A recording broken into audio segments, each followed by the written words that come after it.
Ladies and gentlemen, I present to you past history governor Michael Yee. Okay, thank you, Arvind. Okay, now I shall do a screen share.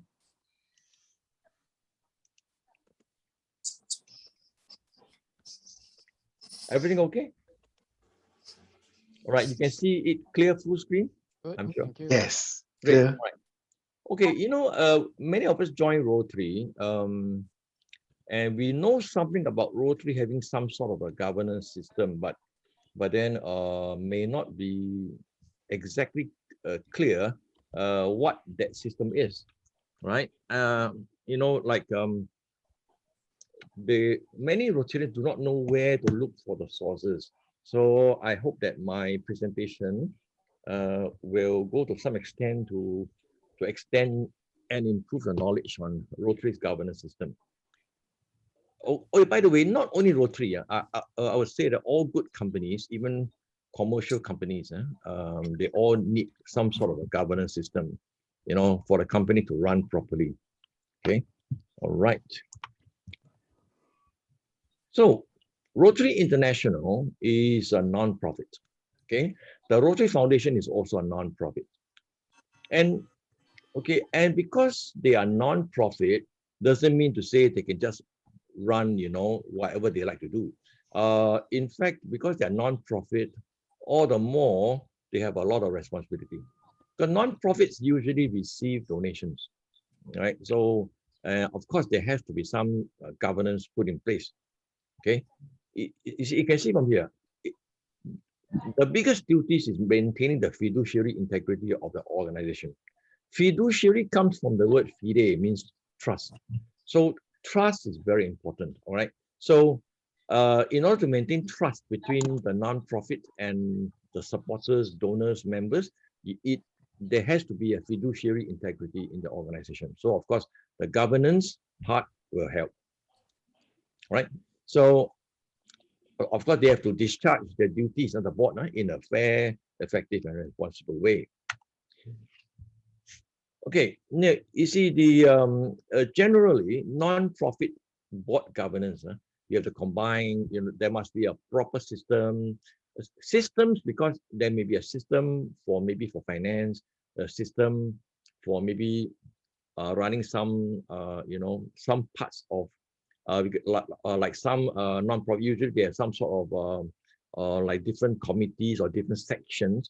So you have to have what we call in Army SOP, standard operating procedure, some systems, some guidelines, and the processes. Okay, like for example, when feedback come in, when complaints come in, where to direct all these, and there must be a proper process so that every department knows, what decisions to make. Okay, so of course it holds the decision makers accountable. And of course, the main thing is to take action. Now, there are many studies of non-profit governance models, but generally there are these 4 main types of governance models. The first type is what is called the advisory board model. In the advisory board model, every member of the advisory board is more or less equal in rank because they're all advisors, right? So maybe like sometimes, there is a kind of a non-profit where they tap the expertise of various vocations. So of course, then each one has its own area of expertise. They become subject matter experts. So this advisory board, they more or less about equal rank. Then another one is the cooperative governance model, right? And so that one is also more or less about equal rank, but they run like a cooperative. I think cooperatives, like some of them, they run like a cooperative. Like some of the non-profits, they are cooperative. Maybe they run some sort of commercial enterprise or something like that. And so that is a cooperative. And then another type is what is called the policy board model, whereby the board has executive powers. They make decisions on policies. Okay, and then number 4 is the patron governance model. But this patron governance model is a bit different. As you know, the word patron means you have to donate money. So usually the patron is the one very wealthy, they have money. So they become patron. Patron means you have to give money, okay? So the patron governance model. So of this 4, which do you think is the Rotary model? What do you think? I think it's quite obvious, right? Okay. Sorry, I think you may be muted. Okay. Anyway, Rotary's model is number 3, the policy board model, where the RI board delivers a policy. They meet and they also execute policies, and the decisions are also will be inscribed into the Rotary Code of Policies. Is that powerful? The RI board. Now, so of course, the good governance practices, okay, these are all, some of these are pretty obvious, right? So you have to keep proper minutes, all right? And then annually, there must be a written policy and complete the questionnaire about conflicts of interest. You see, now it's important, when there is a conflict of interest, doesn't mean to say that you cannot give to that director. Just that you have to declare the conflict of interest. Sometimes that director is the only person able to deliver that service, okay? But the conflict comes when you have conflict of interest and you do not declare. So conflict of interest doesn't mean to say you cannot do business with that director, because he may be the only one able to deliver that kind of business or, you know, a requirement. So, but you must declare any conflict of interest. And then that you also must approve the CEO's compensation and benefits. I think you'll know, Rotary CEO is John Hugo. John Hugo carries 2 titles. He is the General Secretary of RI and Foundation, and he is also CEO. He obtained this new title after the 2019 Council on Legislation. So he is now called the CEO of Rotary International. Okay, so of course, John Hugo is paid now, he's a paid staff. So they will have to approve his salary and benefits. And he's also a Rotarian. And then and all non-profits in the US have to submit a copy of the Form 990.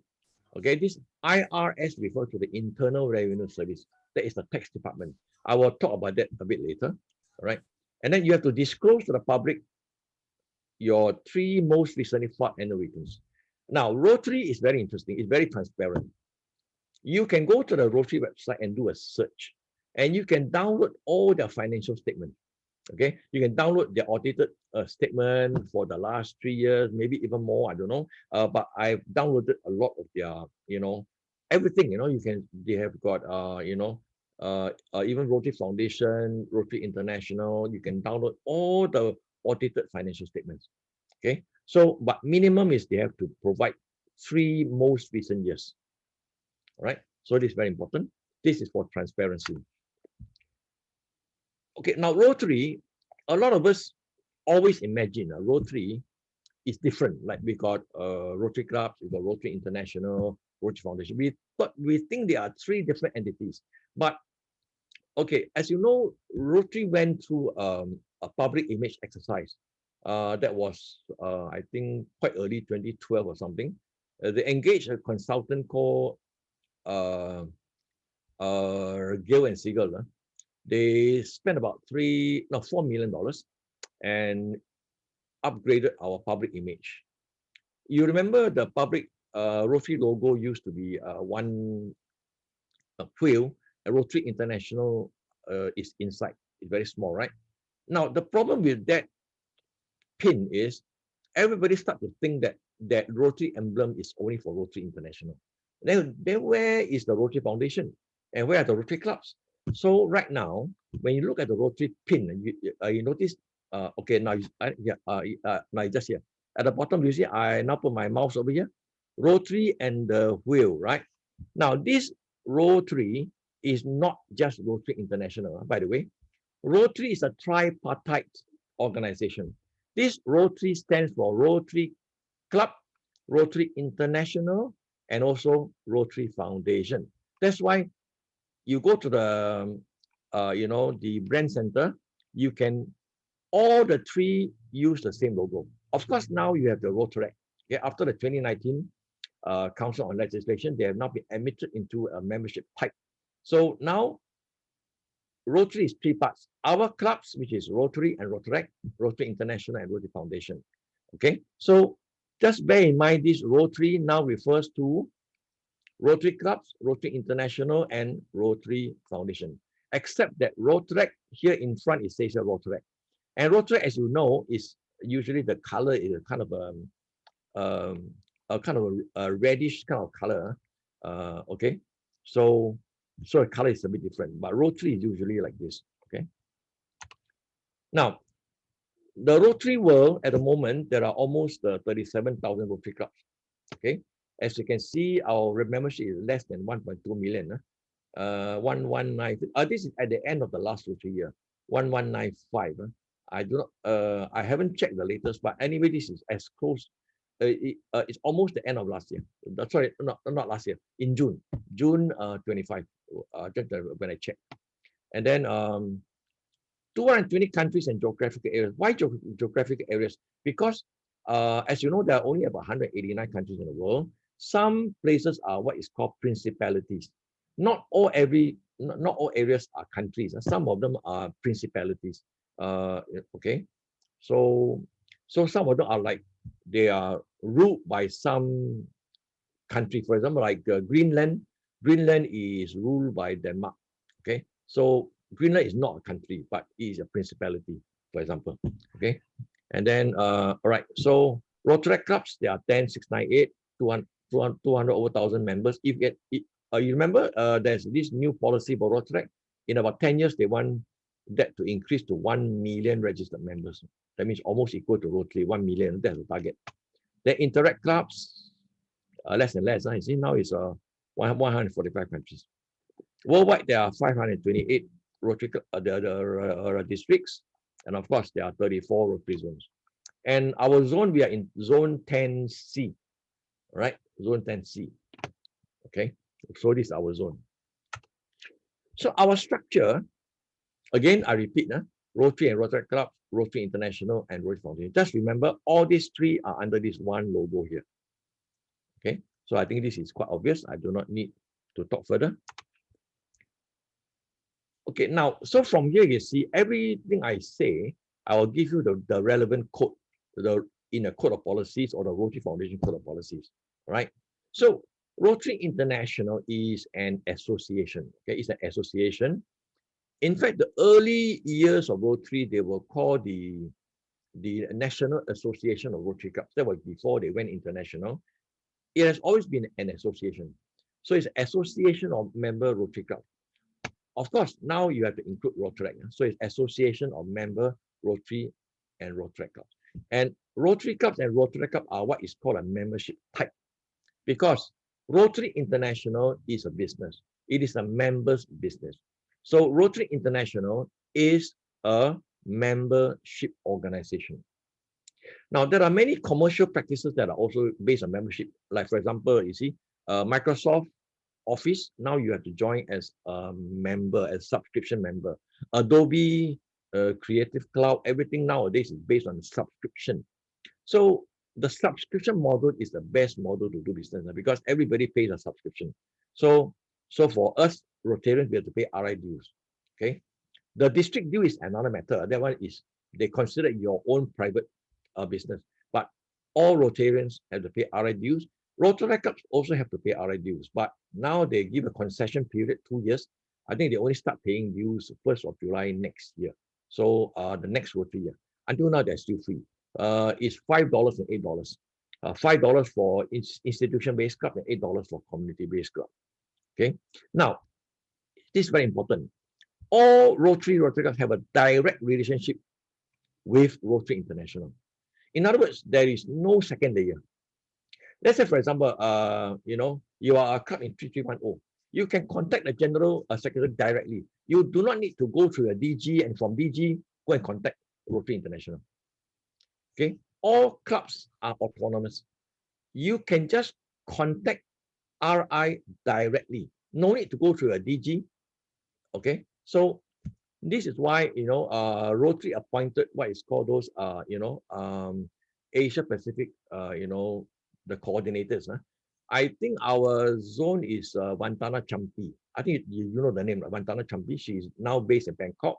She's supposed to be based in the US, but I think because of no travel, she's still in Bangkok. So Vantana Champi is our coordinator. She's the one we approach. And it's easier to approach her because you write to RI, although they will take your, your email, but sometimes you may address the wrong person. So best is still to write to Mantala Champi. Of course, anything concerning membership, very easy. Just send to data@rotary.org, right? And so on. Okay. So, okay, now so basically all Rotary clubs, they are called member club. They have to comply with all the provisions. That means they have to adopt all the constitutional documents, which I will come to later in a while. All right, so just bear in mind, all Rotary clubs are autonomous. They're autonomously run. And no club need to ask DG for permission to do this, to do that. It's your own club's business. And you can contact RI directly, no need to go to any channel. Don't even need to go to AG or whatever. It's your own club. You deal with RI directly. Okay. Now, okay. So the organization type Rotary International is called corporation. Okay. You see, basically, in the US, when they register with individual states. But because Evanston is in the state of Illinois, same as Chicago, so it comes under the state of Illinois. So every state in America have their own, like something like our registrar of companies. So, and Rotary International is a corporation, okay? And it's, okay, now it's a not-for-profit, all right? And it's tax exempt. Okay, tax exempt means they don't have to pay tax, but contributions are not tax deductible. Let's say you make a donation to Rotary International, that donation is tax deductible. Okay, but the organization itself is tax exempt. And okay, and the category Rotary is corporation, they'll put a dash social welfare organization. Okay, so that is what Rotary is. Social welfare organization. That is the official designation. The Rotary Foundation, now I refer to the Rotary Foundation Code of Policies. Many people think that we only have Rotary Code of Policies, but there is another one, Rotary Foundation Code of Policies. So I give you the relevant section. So again, it's a not-for-profit, okay? And it can receive contributions and so on, it distribute funds, in approved humanitarian educational activities. Now, what do you mean by educational? As you know, Rotary Foundation supports Rotary Foundation Ambassador Scholars and also Rotary Peace Fellows. Okay, these are under educational because Rotary believes a lot in education, right? So it's a not-for-profit again. I'll go more. Now, Rotary Foundation, okay, in the US, the official classification is a 501c3 entity. Okay, as you know, a charitable organization in the US, they have got different categories. They got like C 1, 2, 3, 4, and so on. But Rotary is 3, and every category has got different benefits. Okay, but Rotary at the 2019 Council on Legislation decided that it will be a 501c3. Okay, because this one apparently gives Rotary Foundation the best tax benefit. Okay, so that's why it's a 501c. Previously, it was not 3, I think it was 1 or 2, but later they changed it to 3 and approved at the Council on Legislation in 2019. So again, the classification is charitable organization because Rotary Foundation is a charitable organization. And in fact, it is a charitable arm of Rotary International. So Rotary International is remember, is a membership subscription organization. Rotary Foundation is a charity. It is a charitable arm of Rotary. So now I give you the definition of a 501c3 charity. Okay, it's all here, right? You see, it can be religious, educational, charitable, scientific, literary, testing for public safety, blah, blah, blah. So, okay, and so on. Prevention of cruelty to children and so on, or even animals organization. So this is a 501c3, okay? It says here, contributions to the foundation are tax deductible in the US. Let's say, for example, you are a US citizen, you donate a $1,000 PHF to the foundation from US, your 1,000 you can claim tax benefit. Of course, we cannot, like Singapore, Malaysia, we donate 1,000 US, is not tax deductible because we are not US citizen. So this is only US citizens. So that's the reason why many US citizens donate to the foundation. And by the way, do you know that the USA still has the most number of Ashram fellows? I think now there are almost 600 Ashram society in the world. I think 580, some 590 at the moment. More than half are from USA. You may think that Taiwan has a lot now, but more than half of the Ashram members are from the USA. Imagine you donate $250,000 or $500,000 or $1 million in the US. Your $1 million is tax deductible from your personal income tax. US citizen. So that's why they get a lot of US citizens to donate. Of course, you donate 1 million, it's just 1 million just gone. No tax benefit to us at all. Okay, but of course, we donate because it is our charity, our foundation. So you're talking about tax exempt organization in the US. It says here, Rotary Foundation is tax exempt and contributions are deductible. Okay, so they can claim tax if you are a US citizen. And they have to file this Form 990, and it's called the Return of Organization Exempt from Income Tax. Every year they have to file to IRS, right, with audited financial statements. And then it says here, you see, if they file late or do not file, the IRS may assess penalties. And if 3 years in a row, 3 consecutive years, they don't file, they may lose its tax exempt status. Okay, so of course, Rotary will never face this problem because we are very prompt in our filing. And then again, you will see that in the Rotary website, rotary.org, you can download the annual reports. The annual reports are basically extracts from the audited annual returns. So they extract from the annual return and they post onto the Rotary website, right? If you have seen it before, in the Rotary website, these audited annual reports, they are interactive. You can click on certain part and lead you to other parts. Interactive, okay? So I hope that you go and look at rotary.org. Now, Rotary Foundation is a 4-star charity, okay? And the assessment is given by Charity Navigator. Charity Navigator is a third-party independent assessor of US charities. Okay, only US charities, because the foundation is a US charity. And the highest rating is a 4-star. And Rotary Foundation score is 100%. Previously, we attained about 99%, already pretty good now. And this is our 13th year, see? So Rotary Foundation is a top US charity, okay, 4-star. Now for the 13th consecutive year, no break in between, 13th consecutive year, it places us in the top 1%. And Charity Navigator is fair because it is not affiliated to any charities. It is an independent third-party evaluator of charity in the US. So we should be very proud that we have given to Rotary Foundation. In fact, 92% of the foundation funds go to the project. You know, in Singapore, for example, you are a charity, they allow up to 30% for admin, fund development, and all that. As you know, fund development also need cost. You have to advertise your effort, whatever. So there's fund development, there's admin cost to pay the staff and so on. But Rotary, because its investments are so well run, they make enough profit for annual fund and the endowment fund and so on. The admin costs, operational costs, and all that, and even fund development only 8%. So 92% goes back to the project. So we are very well run. That's why we are always in the top 1%. Now for the 13th consecutive year. So we thought now let me move on to our leaders. So of course, Rotary leaders, they exemplify all the qualities, right? That make us extraordinary. Okay, that means the board of directors, they must have integrity, expertise, and a commitment to service.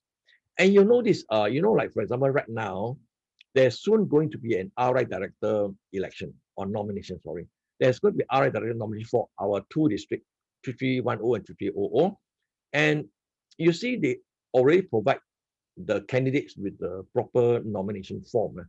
And they have to declare that they have to declare a statement from a doctor, medical doctor, that they have no health problem. Okay, the doctor must certify they are fit and they're healthy. And not only that, they even state the requirements of being a director. Okay, I think you can get from Siti Subaida PDG is your rep in Malaysia. She is also the convener for the RI Director Nominate Committee. She has all the requirements there. You can see the requirements are very stringent, right? So that's why those who are elected to become RI directors, they normally have that kind of quality.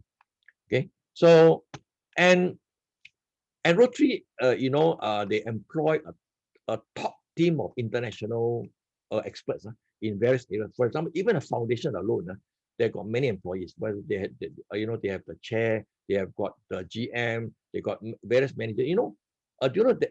Every area of focus there is an area of focus manager. Then there is also what is called RGO, Regional Grant Officer. So all these people, they are the one who decide on the approval of your grants. And of course, if you need any doubts, have any doubt, you can approach the individual area or focus managers. They will give you expert advice, right? These are the subject matter experts. So of course, this just foundation alone, okay? On the admin part of the Rotary International, okay, they got global stuff. I think our foundation locally, we have Hazel Xiao. I think many of you have dealt with Hazel, right? She's a philanthropy officer representing the foundation in our region. She also deals with Taiwan, okay? So they have got a dedicated staff. Many of the staff in Rotary International has been there for many years. I know some 10, 20, 30 years even. So they're very loyal. And also, if you have ever contacted any of the RI staff, you will get your reply within 24 to 48 hours, maximum 48 hours, sometimes even within 24 hours. They respond very fast. So, okay. So Rotary International, there are 19 directors, okay? There are 19 directors. And okay, and then they serve 2 years, 2-year term, all right. And then the RI president himself is also a member and chair of the board. He's RI president and he's the chair of the board. And then the general secretary is elected by the board to a term not more than 5 years, not more than 5 years. So like John Hugo, he could have been more than 5 years, but after 5 years they can re-elect him for another 5 years. Okay, so each time the election is not more than 5 years. Can be 3 years, 4 years, maximum 5 years. So, but Rotary Foundation is very interesting. Rotary Foundation has only one class of membership, right? Its single member is Rotary International, okay? So, Rotary Foundation is not like Rotary International, there are 19 directors. So, Rotary Foundation has only one member, and that one member is Rotary International. So, that's why Rotary International, is able to full control of the Rotary Foundation. Only one member. Okay. So the president-elect of RI will nominate 15 directors of the foundation. Let's say, for example, our current president is Shekhar Mehta. Last year, when he was RIPE, he would have nominated 15 directors of the foundation. Okay. And then after that, the RI board will approve them to 4-year terms. So even though the president-elect has selected the 15 of his choice, but it must be ratified by RI board, and then they'll be given 4-year term. Interesting, huh? So RI board is 2-year term, foundation is 4-year terms. So for 4 years. And the directors in foundation, they are not called directors, they are called trustees. Okay, trustees. That is very common for even your yayasan also called trustees, right? So they are called trustees. Okay, and then they are select, and then from the 15 trustees among themselves, they will select one as the chairman. Like for example, this year the chair is John Jung. Okay, last year was K.R. Ravindran, and the year before was Gary Wang. Now, usually, from my observation, the trustees usually elect an past RI president to be the chair. So usually they would be, RI directors, past RI directors. But by the way, interestingly, you do not need to be a past RI director to be a trustee. You can be a PDG. For example, we have Aziz Memon of Pakistan. He's a PDG, and he is a trustee for 4 years. And we have got, for example, Geeta Menon from Kenya. She's Indian from Kenya, Geeta Menon, and she is also a PDG. So you do not need to be a past RI director. Minimum, I think, is a PDG. All right. So the board of trustees, they manage all the business of the foundation. All right. Oh, this just for fun only. This was a 1916-17 board of directors. You can see this gentleman here. He's Arch Klum. He's the founder of our Rotary Foundation, Arch Klum. Just for fun. You see, in those days, there were only how many? There were only 7 directors. Of course, in those days, it's still early days. I think they were still called the National Association of Rotary Clubs. So there are not so many. It's still not yet quite international yet. Okay, so the organizational structure, you have the directors, trustees, and executive staff. Okay, right? So now, so the board of directors, okay, they see, you remember I told you the 4 governance models. Ours is the policy board model. So the board of directors is very powerful in Rotary. They establish policy for Rotary International. Okay, they have executive power. They develop, and all the decisions will be encoded into the Rotary Code of Policy. Every decision they make will be updated in the Rotary Code. This is the reason why Rotary Code of Policy is issued immediately after each of the board meeting. So it's issued about 4 times a year. Okay, right? And then, oh, by the way, all the RI president-elect, RI director-elect, and even the district governor-elect will be nominated. No, sorry, they will be elected at the RI convention. It's just like, for example, you know, your club president is also elected during your club AGM. Same thing. So RI convention is basically a conference, so where they elect the RI president-elect. That time he was the RIPN, then RIDN, DGN. When they elected, they can put the you know, when elected, right, they can use the term title, like for example DGN. This year the DGN, they will be elected at the next RI convention, which is Houston. So Houston, my district will be John Chan. So DGN, he will be elected at the convention, Houston convention, and then after that, he can attend the international assembly as a DGE. Okay, so you have to be elected first. So all directors serve 2 years. So there is also an interesting, there's also an executive committee. This is an exco.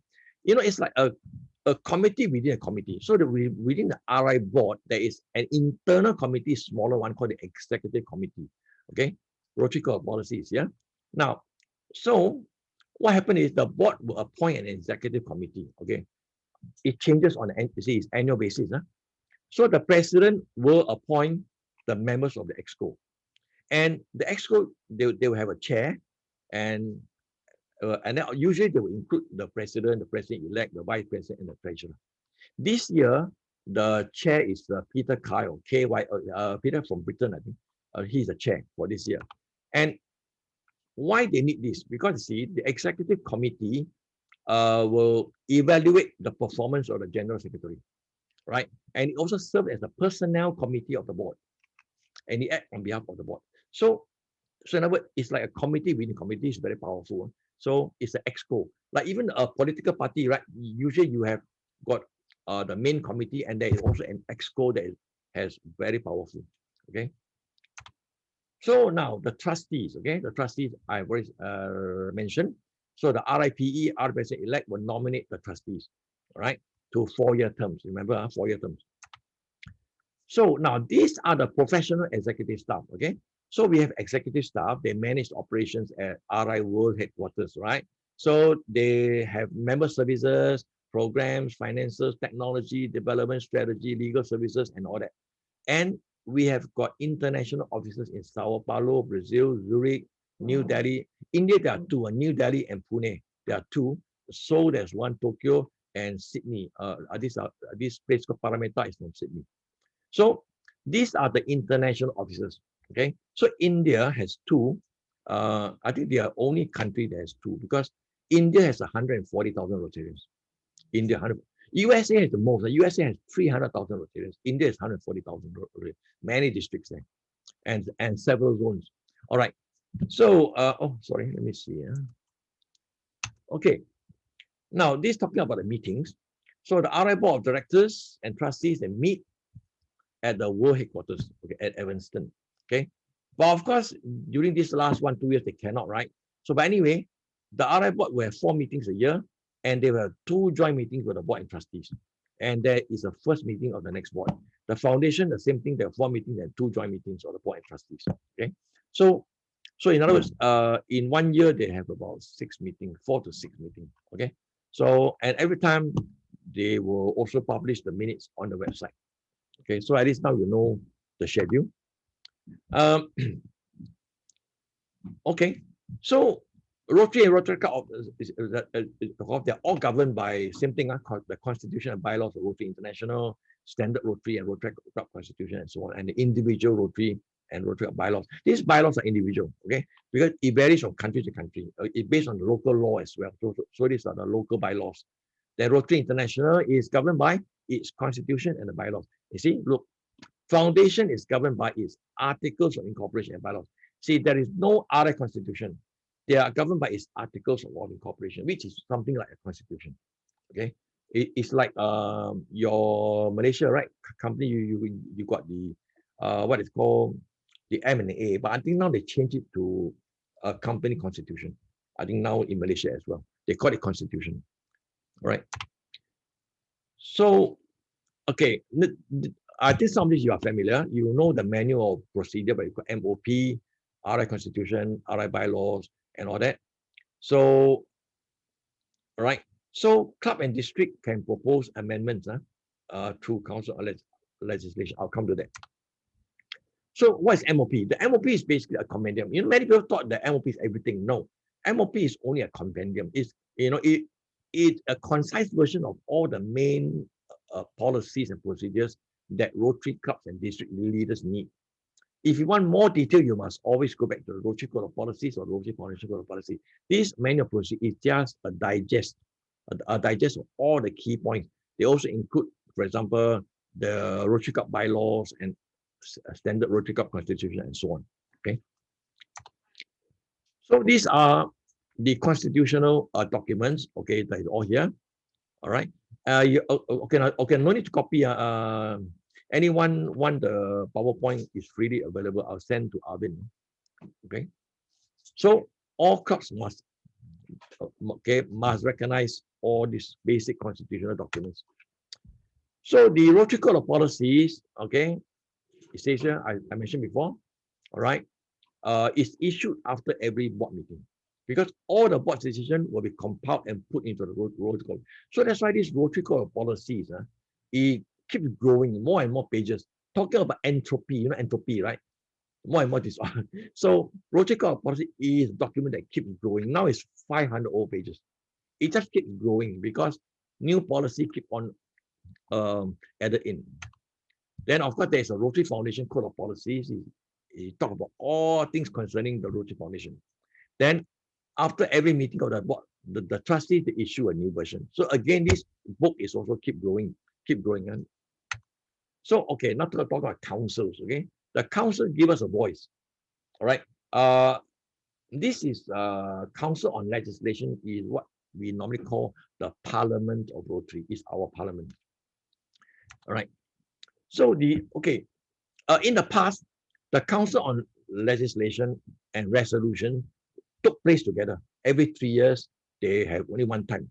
But I think from the 2016 Council on Legislation, they made a decision that from that year, Council on Resolution will take place every year, and Council on Legislation once in 3 years. And do you know that because of this decision, they saved 1 day, right? Previously, it was about 5-6 days, okay? So they save one. Can you imagine the amount they save just by saving 1 day? All right. But during the Council on Legislation, the RI board has the power to do what is called an urgent enactment. Okay, because sometimes the enactment is so important that they don't have time to wait for the next council, which is the next 3 years. So during the Council on Resolution taking place every year, the RI board has the power to propose an urgent enactment, and it becomes law. Enactment changes the constitutional documents like constitution and all that. So this one is urgent enactment is allowed during the Council on Resolution, but only from the RI board, not from clubs or district. Okay, so the Council on Legislation is our parliament, right? So it's once every 3 years, okay? And then they'll consider all the enactments and so on. This changes the Rotary's governing documents and position statement. So RI board also has power to issue what is called position statement.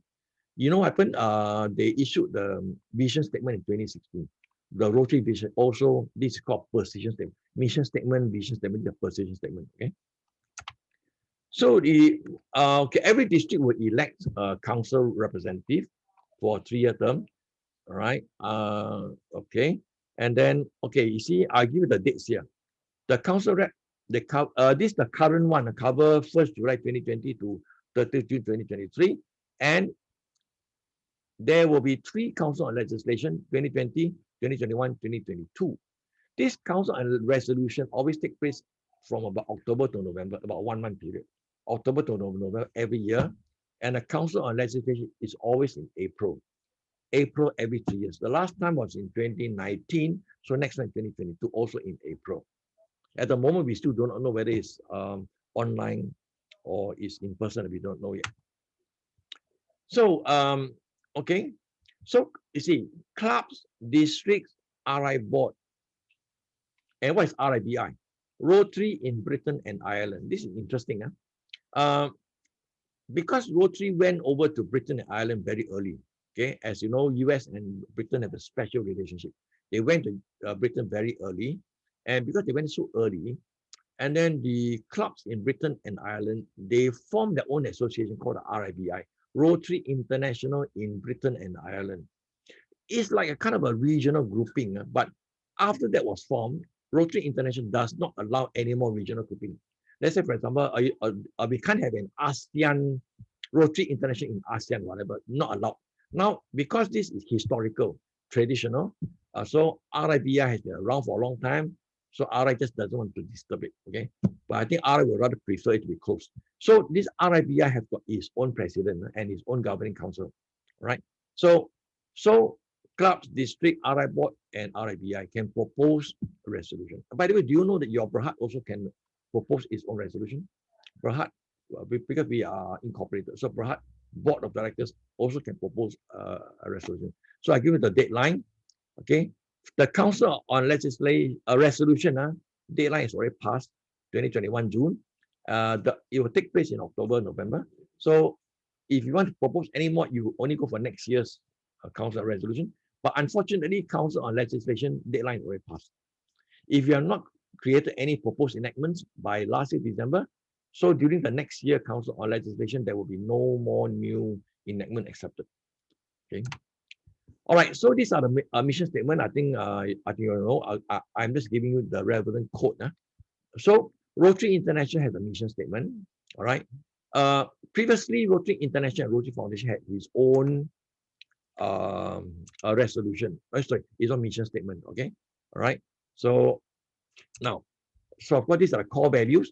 Now, where you find it is over here, 260110.2. So these are our core values: service, fellowship, diversity, integrity, leadership. Okay, these are our core values. And then, of course, this just give you a little bit more elaboration on what are the core values.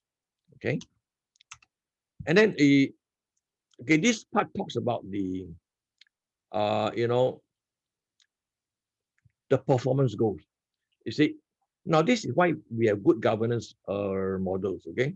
So they will establish an RI board performance goals to be aligned with RI strategic plan. As you know, we have a strategic plan. We call it the 4 strategic priorities, okay? And they must be in line with the presidential goals and vision, okay?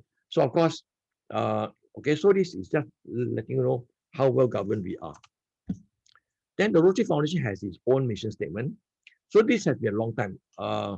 Rotary International and Rotary Foundation, they have their own mission statement, but we never had a vision statement. So, and then look, in June 2017, okay, the RI board and the trustees came together and produced this strategic vision. They call it the RI strategic vision. Together, we see a world where people unite and take action to create lasting change across the globe in our communities and in ourselves. So this is a very new, only 2017 June. They came to, and both the board came together to create this statement.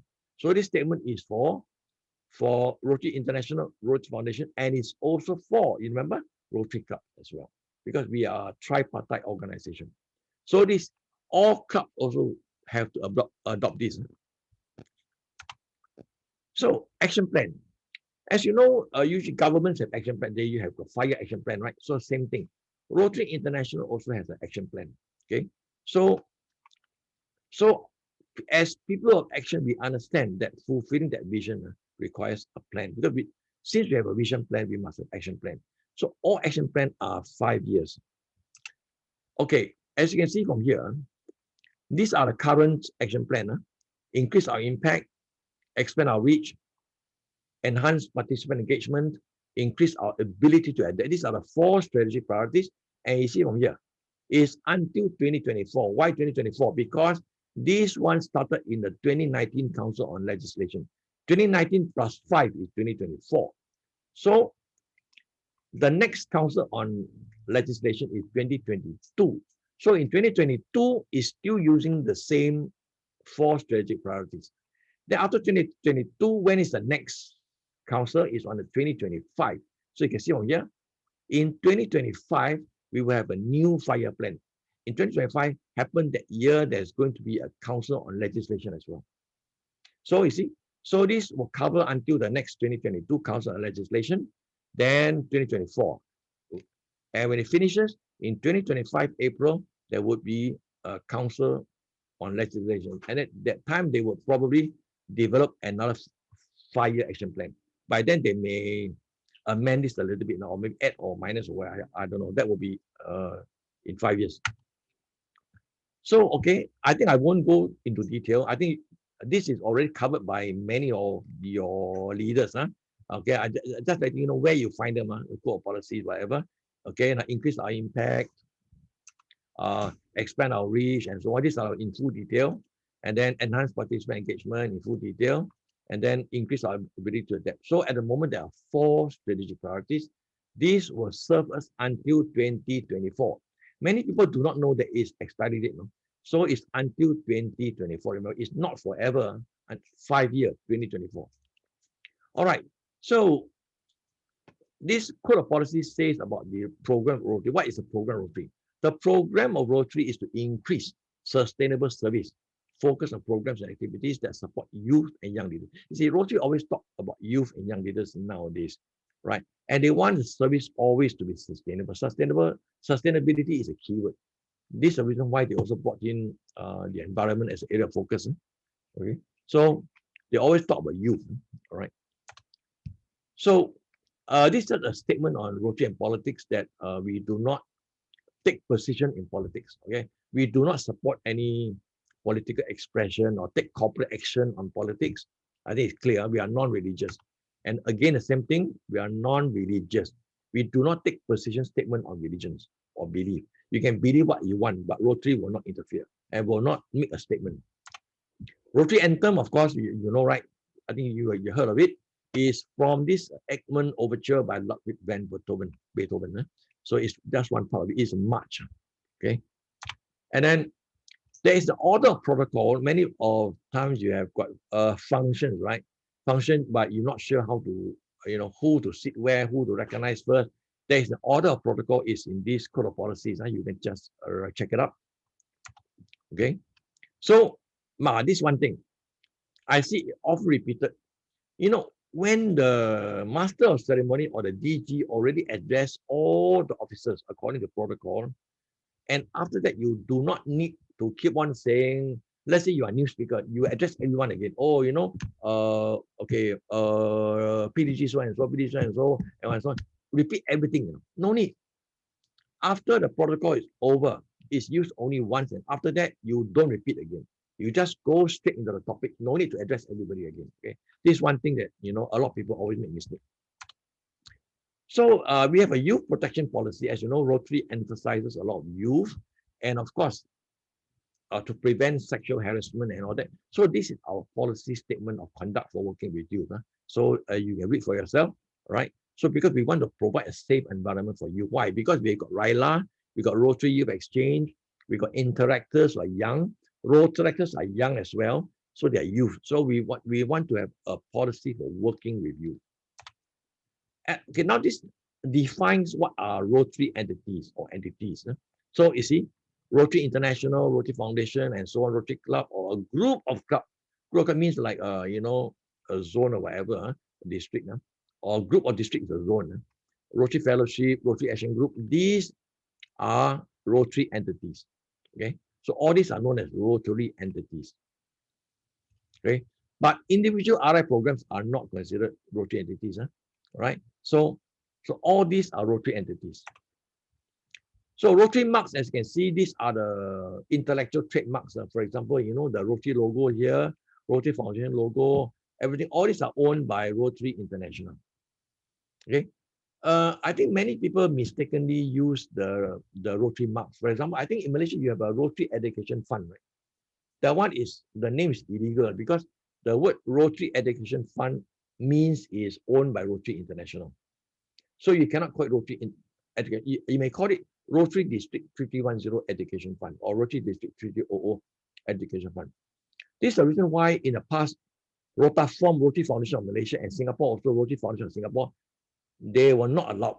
Rotary for Internet objected because Rotary Foundation is trademark belong to Rotary International, and because the funds raised in your Rotaform and Rotary Foundation of Singapore are raised only used locally. They are not donating to the foundation, so you cannot call it the Rotary Foundation of Malaysia, or maybe so that you change your name to Yaya San, right? Singapore also the same thing. Foundation of Rotary Club Singapore, because your donation is only for local. You are a local charity. You are not a Rotary Foundation office. Okay, so these are intellectual property rights. So okay, so of course there is a conflict of interest or a policy. You can refer to this code here, right, for general officers and so on. And there is also a code of ethics. Interesting, yeah. Okay, the code of ethics, right? This is for the RI board of directors. So they have to adhere to this code of ethics. Just showing you where you can find it. And then election guidelines is the same thing. I think you all know by now. No campaigning, no canvassing, no electioneering, and so on. Okay. So it's just to show you where you can find this code. And of course, personal data, the personal data privacy, this is very important. So Rotary International takes personal data very seriously because many of us have to give our data, right? And so on. So they take it very seriously. And then they also tell you what the data used for. You see, Rotary will only adhere to the following principles, right? They only collect and use for core business purposes and so on, you know, and blah, blah, blah, and what. That they will keep personal data secure, right? So this is the policy of personal data. Statement of issues, you see, again, it says here, RI does not issue formal statement for or against any specific issue. Okay, like for example, you know, like maybe you feel the government not doing enough for COVID or whatever, Rotary will not take a position. You cannot issue a statement. Okay, this is from Rotary. Cannot. You're not allowed. You are not allowed to issue any position statement. Okay, you have to maintain a neutral position. I think this is quite obvious, right? Because our best demonstration is, of course, commitment to peace and humanitarian endeavors. That's all. Okay, but we do not issue any official statement. Then, of course, this code talks about the relationship between the directors and trustees. Okay, so it says here, and then it says here, okay, if a director has also been elected as a board of trustees, they have to resign as other director. You cannot be a director and trustee at the same time. You have to choose. If you're also elected to be a trustee and you like to be a trustee, you have to resign as a director. Okay, so it's very clear. So this is talking about harassment-free environment and meetings, events. In other words, they will make sure that all Rotary Club meetings or conferences, there will be no harassment, whatever. Okay, you can conduct your business peacefully.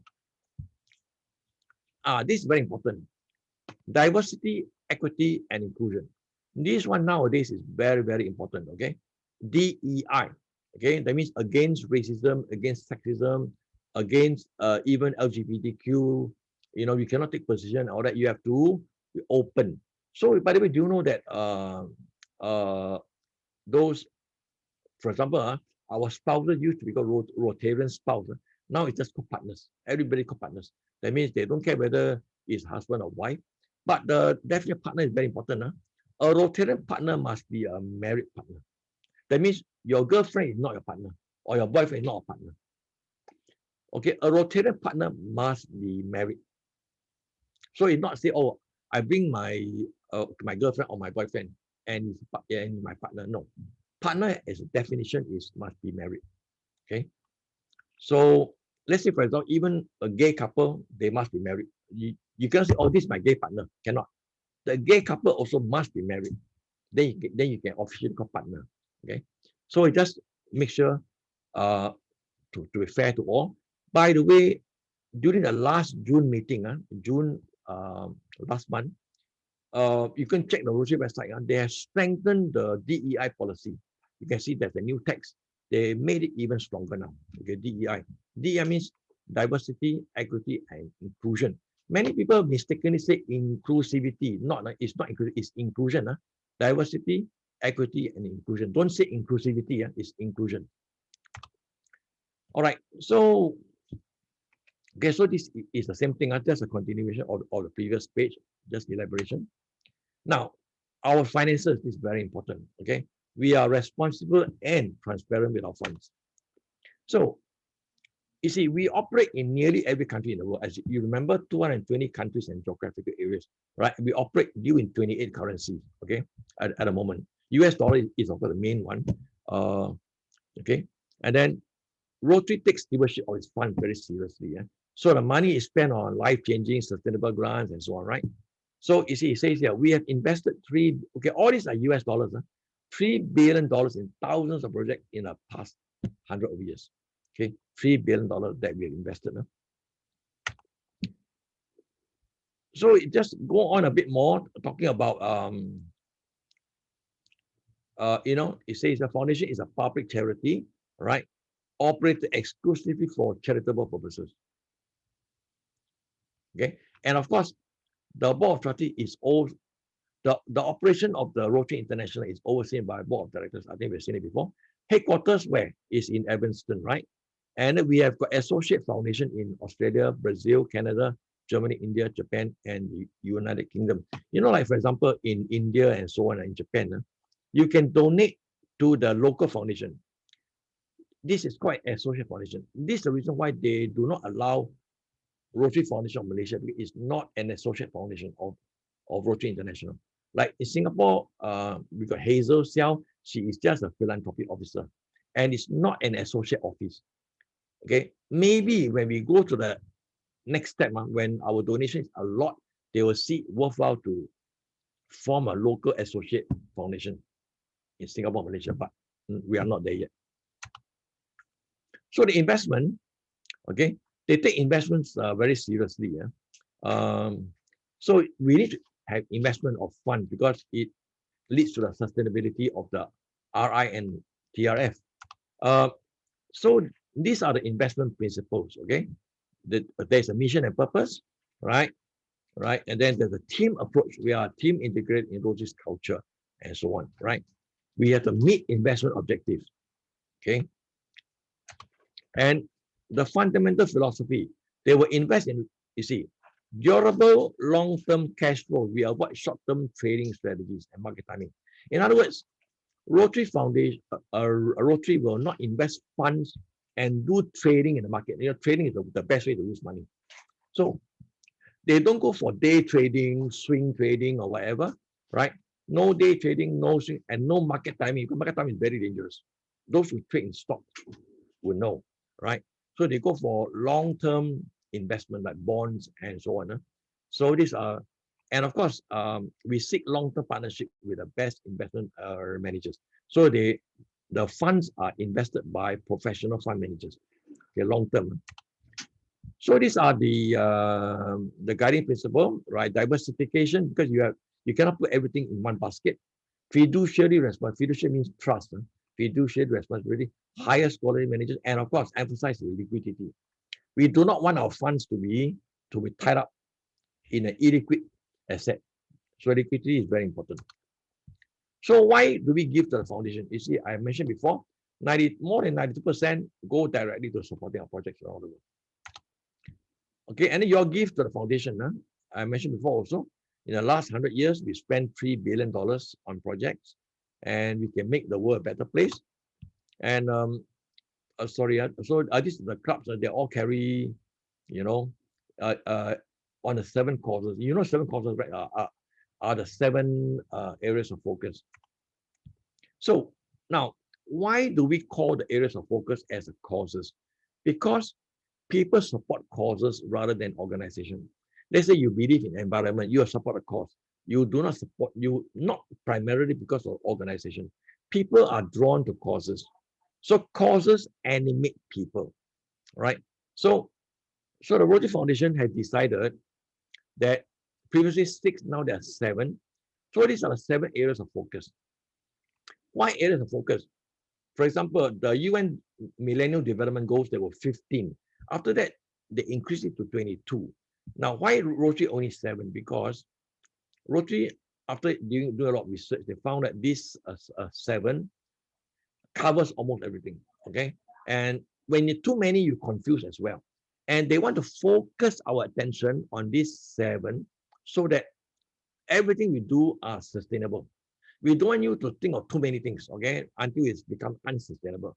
So this focuses our attention and also makes the projects sustainable. Okay, so the last one is supporting the environment. Okay, this one just came in this year, 1st July this year. So the annual fund, I think many of you know by now, the annual fund is the one where you donate the annual fund, and 3 years later it comes back, right, to your DDF, District Development Fund. But of course, in the past, when they come back to DDF, they give you 1 for 1, $1 to $1. But now it's dropped because of the new policy, and then there are not enough funds. Now it's dropped to 80%. That means when you donate $1, 80 cents will come back into the district. I'll talk about that later. So this is just the annual fund asset allocation. I just tell you, as you can see, most of it is in fixed asset, and equities are here, real estate, and so on. Real estate is, of course, our Rotary International headquarters and so on. Natural resources. Okay, so this is talking about endowment fund. Okay, the annual fund is for 3 years later, is for almost immediate use, but endowment fund is securing our future. You see, just the endowment fund. Now, you see, many people do not know when you give the endowment fund, you're getting more eventually, because endowment fund every year, the interest will come back. 50% of the interest will come back. And can you imagine, endowment fund is permanent. Imagine the interest come back every year, 10 years, 20 years, 30 years, the interest keep coming back. Eventually, the interest that come back may be more than your annual fund.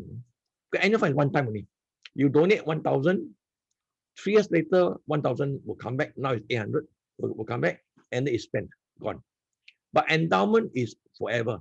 10 years, 20 years, 30 years, the interest keep coming back. Okay, so that's why now Rotary is encouraging more to give to the endowment fund, because the interests are forever, every year. So it's just to talk more about how they use your gift. Basically, is to doing good in the world.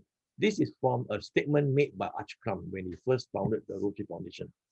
Okay, so in those early days, he called it an endowment to do good in the world. Then it was that was in 2017 where he founded, 1917 he founded the endowment. And then in about 10 years after that, 1927, the name changed to the Rotary Foundation. So it's just to show you that we have supported more than 200 Rotary Peace Fellows, and 195 million are the value of name donation, like you give to Arch Crum or whatever. Not Arch Crum. With 25,000, you can create a name fund. With $25,000 donation, you can call your fund. You can name a fund up after yourself. Okay, so with only 25,000. So these are called name donation, name funds. So stewardship is very important.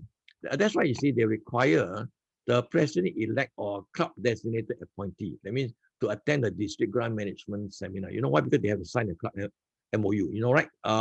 Before you can do a global grant project, your club must sign the club MOU. Remember, okay? But of course, they have to attend the grant management seminar first. And there's also an online version at the Rotary Learning Center. In our district, we require them to attend the online version as well. Okay, in addition to the in-person district grant management seminar. And we also demand the president-elect to attend, although it's not required, but they must at least have a club designated appointee, usually the club foundation chair, to attend a grant management seminar. Okay, so it is all stewardship here. So you see, when you give money to annual fund, right, $1,000, all right, half will go to the World Fund and half to the the DTF. So the World Fund, what is the World Fund? The World Fund, it just collects half, and this World Fund is used for global grant around the world. That means you're also giving to projects around the world. The half goes to World Fund. This World Fund can also fund your own district club project as well. Okay, so this is the DTF and the World Fund. Now, these are the changes with effect from this July, coming ready. As you can see, World Fund match DTF reduced 80%, 100% to 80%. Okay, because of probably because of COVID-19 pandemic, the amount of annual fund has been decreasing, but the number of global grants has been increasing. So therefore, as K.R. Rabindran said, we are a victim of our own success. I think last year they did more than 1,357 global grants last year. All right. So, and now the matching is only 80%. Okay. And then, as you know, the districts are encouraged to give to Polar Plus as well from a DTF. And previously they matched 100%. Now they dropped to 50%. Okay. But the Gates Foundation continue to match 2 to 1. Every $1 they match $2. So that's the reason why Rotary will commit from all the world $50 million for Polar Plus. And then the Gates Foundation will match it 2 times. That means 100. So that means our Polar Plus goals every year is 150. 50 from Rotarian and 100 from Gates Foundation. So 150 million every year, or US dollar. So again, I can see from here, the annual fund share has been reduced to 80%, right? And then both annual fund and World Fund, they will have 5% deducted upfront.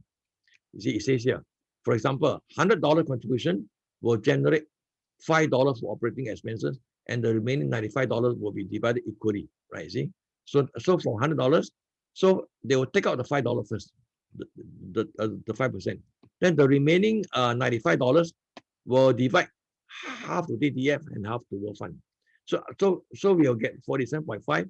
World Fund get 47.5. So it is not equal. Okay, so equal. So in other words, you are getting 47.5 and not getting $50. Then when you do a global grant, they match you 80%. So these are the, okay. In Rotary, there's also what is called a disaster response fund. You see, when you make donations to foundation, they will give option. You want to give to annual fund, you want to give to endowment fund. You will see there's also a peace fellowship. You can also choose disaster response fund. Okay, so this become even more prominent after the onset of the COVID-19 pandemic. Okay, so all right, so this has been around, but it become more prominent. You remember during the first year of pandemic, Rotary Foundation gave a lot to all the districts around the world, funds for the pandemic. Okay, quite a lot. Oh, and it also says here, the DTF can be rolled over now, can only roll over, they will give 5 years. By 5 years' time, if you do not finish your DTF, you cannot roll over. So the first rollover redirection will be in 1st July 2026, 5 years. So 5 years. So that means by 30th June, your funds not finished, they won't let you roll over, okay, for the next year. Okay, so it's only 5 years. So this is our Rotary legacy, right? We want a world for our children, because we cannot just think of ourselves. You know, like for example, many people just destroy the environment. What are we doing? We are in fact borrowing our children's future. We are the parents and grandparents, and we are borrowing their future. So we have to be concerned about our children, because we do not want to take away our children's future. So that's why now Rotary go into environment. Okay, we do not want to borrow against our children's future. We want them to enjoy the world as we have enjoyed the world. So we cannot borrow from our children. So we want a world filled by service, and of course, we want to be strengthened by people action. Okay, this is our new public image campaign, people of action. Okay, so Paul Harris, whatever Rotary may mean to us, right? To the world, it will be known by the result it achieves. So it's always, the tree by its fruits. So it's a result. So this Paul Harris, our founder. All right, and I think with this I'm done. Let me stop sharing. Well, I hope you enjoyed the discussion, and happy to take questions if you have any.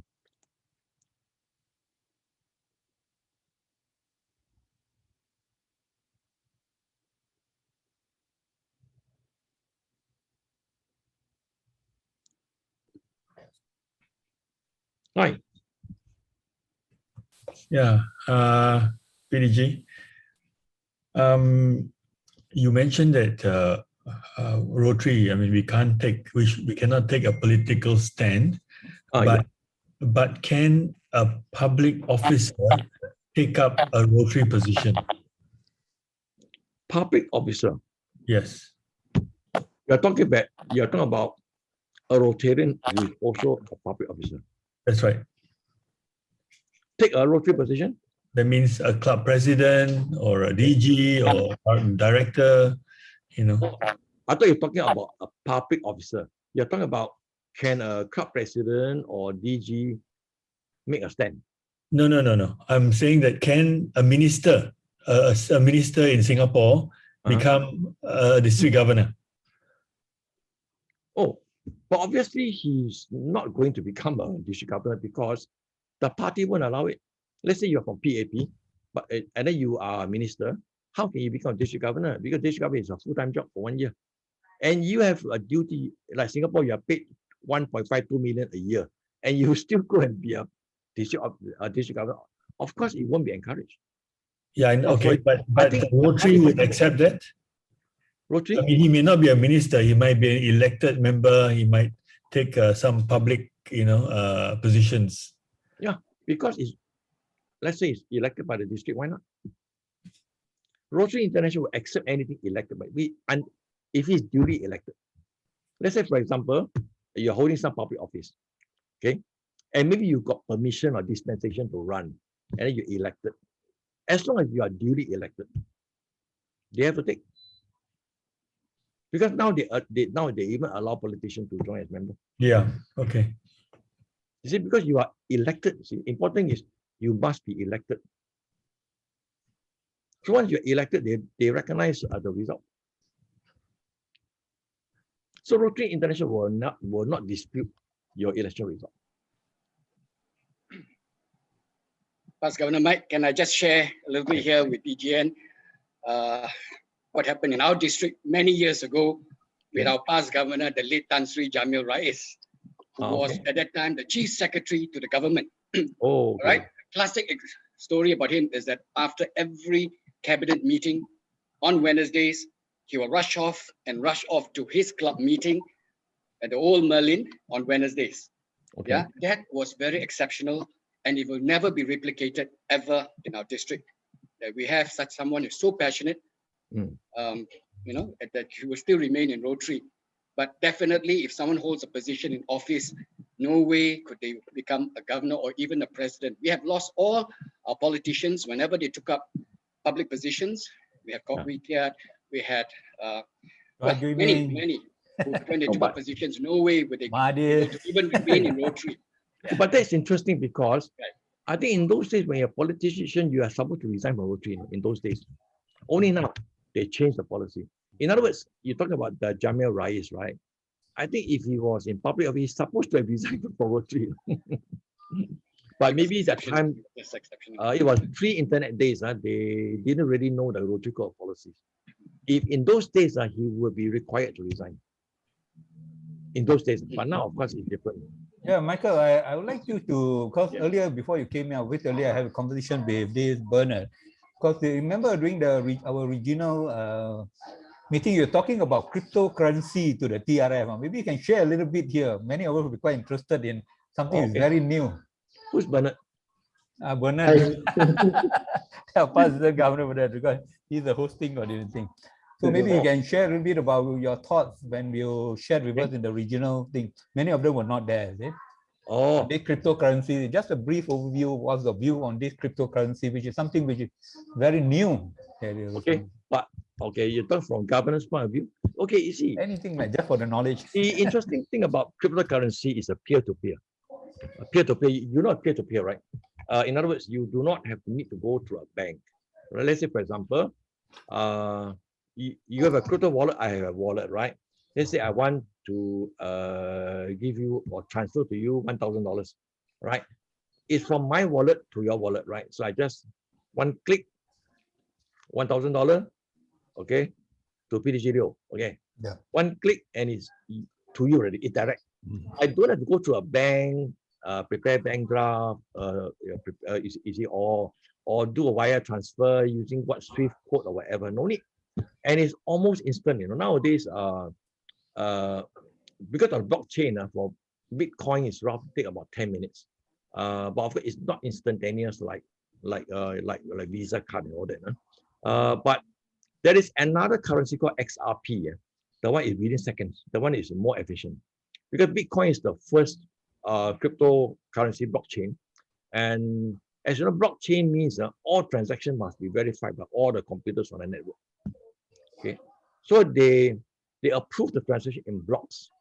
So every 10 minutes, one block is produced, right? And these blocks are produced using very complex mathematical equations that a computer must solve. In the early days, you can even mine Bitcoin from your laptop, or phone. But now that it has become so complex, and because as you have more and more nodes and more people coming in, they have to solve more and more equations. It becomes more complex. So now there are thousands of computers. So now you can no longer mine on your laptop really. You have to have what is called those, the miners. They have hundreds of machines, very highly efficient.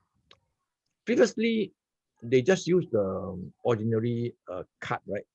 Computer card, they can do memory chip, but nowadays cannot, Nowadays, all the what is called ASIC card, ASIC, the ASIC card, they are using graphic card. As you know, graphic cards are for playing computer games, and so graphic cards are more powerful. And so now all the miners using this ASIC card that is based on a graphic card. So it also increases the speed, and because there's so many computers on the network now, okay, that you no longer can just mine on laptop. It's beyond what a laptop. Maybe you can take how many months you can only maybe 0.001 Bitcoin. What's the point? It's not worth it. You see. So right now is every block they mine at the moment they get 6.25 Bitcoin, which is quite substantial. Now with Bitcoin is worth about latest about 33,000 US. Of course, it went up to 64,000. So Mike, you feel that the possibility of the Rotary Foundation going into this? Oh yeah, basically that time I was saying that Rotary Foundation ought to accept payments in cryptocurrency, not just Bitcoin. Bitcoin is store of value, so it's better to accept maybe XRP or maybe like Cardano, ADA, and so on. But of course, the best is what they use a stable coin, USDC. The main stable coin is called USDT. That they call it a Tether, THER. That's called Tether. But USDT surprisingly is not from USA, and it's not regulated. But the USDC is from USA and is regulated and is compliant. Stablecoin means 1 USDC is $1 US, okay, and it's really $1 US to 1 USDC coin. USDT claim that they are 1-to-1, okay, but after that they found out that it's only about 10-15%. Okay, they use other assets to make up that $1. Stablecoin means the value never fluctuates. So what I'm advocating is for the Rotary Foundation to accept payments in USDC, because all cryptos can be converted into USDC. In other words, let's say for example, you own one Bitcoin now is maybe 33,000. You can convert the entire 33,000 into a USDC. That is a stable coin, and the value stays there. So even when the Bitcoin drops to 25,000, your USDC is still at 35,000. Imagine when Bitcoin went up to 64,000. At the time, you converted to a stable coin. At the time, it was worth 64,000. You do know that There's 64,000 if you have bought stable coin. Even though now Bitcoin dropped to 32,000, your 64,000 is still there. So what I'm trying to say is, Rotary Foundation ought to accept payments in cryptocurrencies. And why? Because PayPal already accept payment in cryptocurrencies, and Visa card also accept, but only USDC. And then I think in South America, Paraguay already make it a national currency. More mass adoption is coming. More and more companies. Oh, for example, Elon Musk and Michael Saylor and all that. They invest billions into Bitcoin. They're using corporate funds, And there is one very famous those fund managers called Grayscale. Okay, there's a Grayscale Bitcoin Trust and all that. They're also going in. They bought a lot of Bitcoin. Nowadays, not only Bitcoin. They go into Ethereum. Is another one that's very hot. XRP is now fighting a legal battle in the US, so they don't touch XRP for now. XRP is a banker's coin, right? And then, of course, Cardano is getting important, and Binance coin, BNB is also a very top coin now. These are in a top 10. So these are top coins. And of course, there are others like Polkadot, all these are very important. Or Chainlink is also a very important coin. They're quite a lot.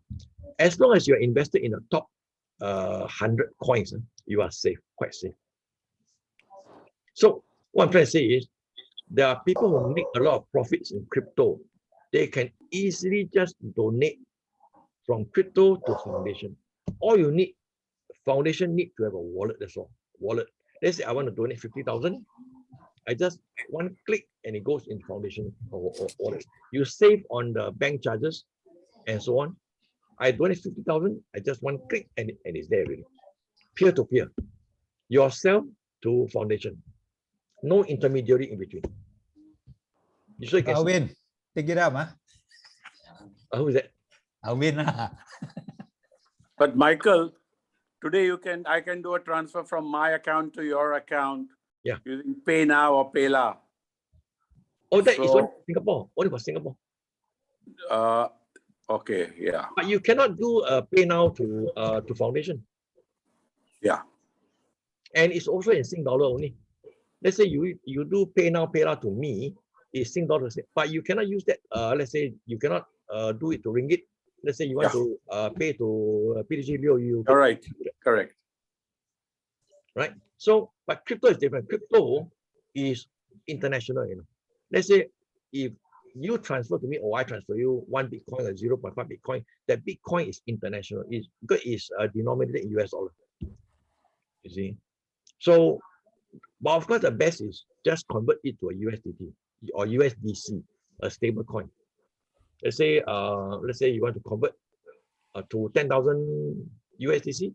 It is US$1,000. It's equivalent to US $10,000. What I mean is, with this amount, you can just donate direct to the foundation. And I think if foundation were to do that, they will get a lot more donation. It's so convenient. I don't have to go to a bank. I don't have to spend additional bank charges. And it's almost instant. Thank you, PDG Michael Lee. Yep. In the interest of time, I'd like to limit the questions. Any last 2 questions? Anybody got any other questions to ask? Because it's getting a bit late. Yeah, I have one quick question, PDG. You mentioned about the recognition of married couples in Rotary. Oh, yes. So if you have a president with a girlfriend and they have not married, so that girlfriend is not considered the first lady of the club? No. In the Rotary protocol, let's say you have a district conference, under Rotary protocol, you cannot call a partner, because it's not married. So let's say this president is a bachelor, not married yet, and that is a girlfriend, okay, not married. So you cannot say president so and so and his partner so and so. Cannot. So partner is very specific. They have to be married partners. So what about gay couples then? No. Not recognized? No, same thing. Let's say, for example, you are married and you have a gay spouse, for example, but you must be legally married. Like in America, Now, even Taiwan also, they do accept a gay marriage, you know.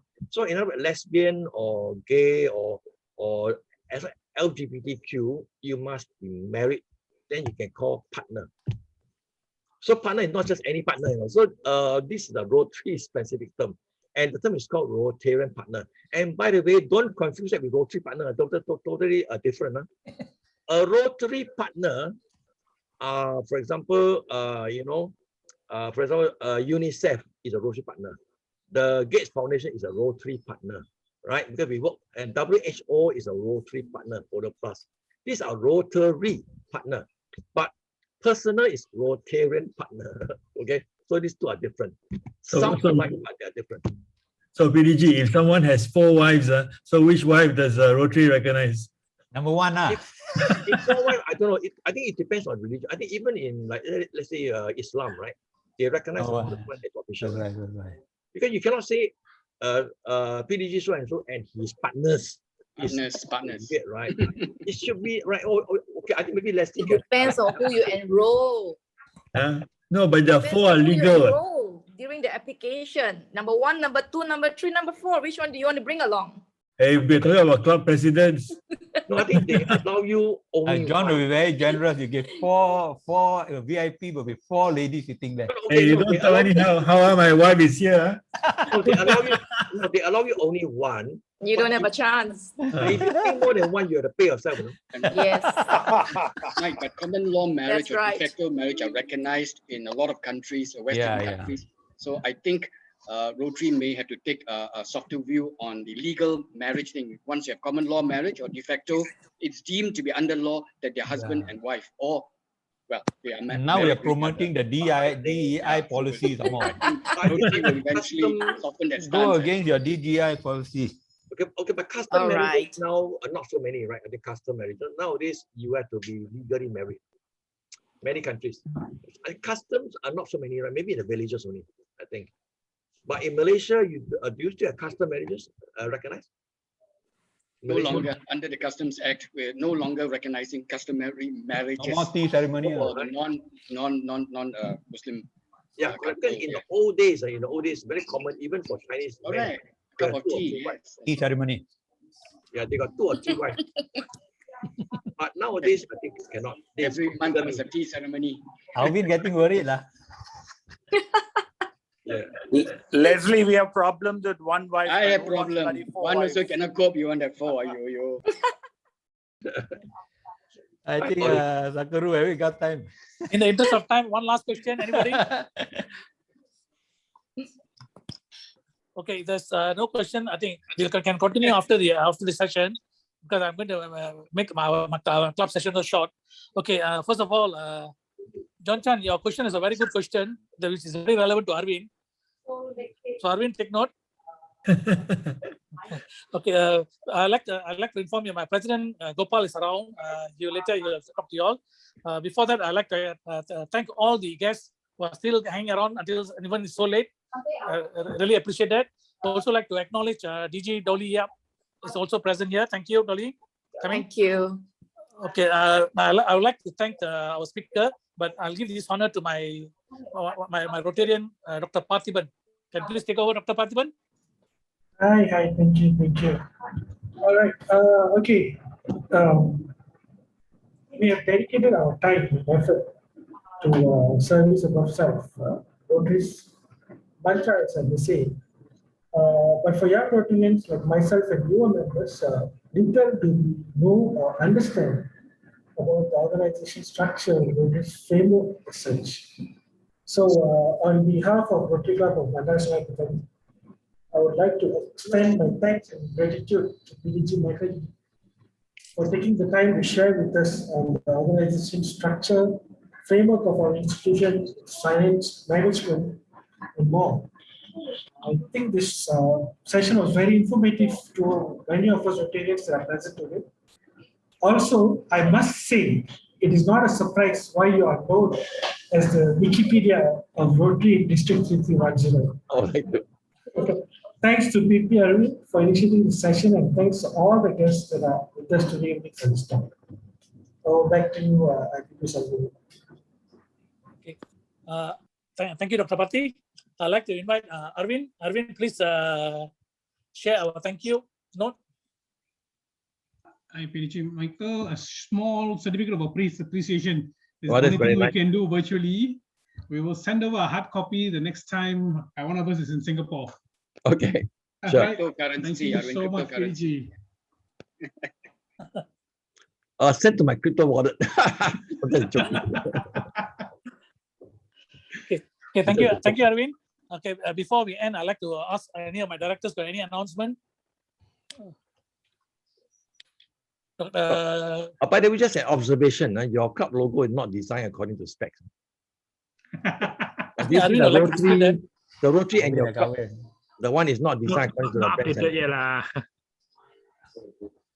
You know, right? When you go to the Rotary Brand Center, you will design your Rotary club is right and left flush with the word Rotary. Do you see that?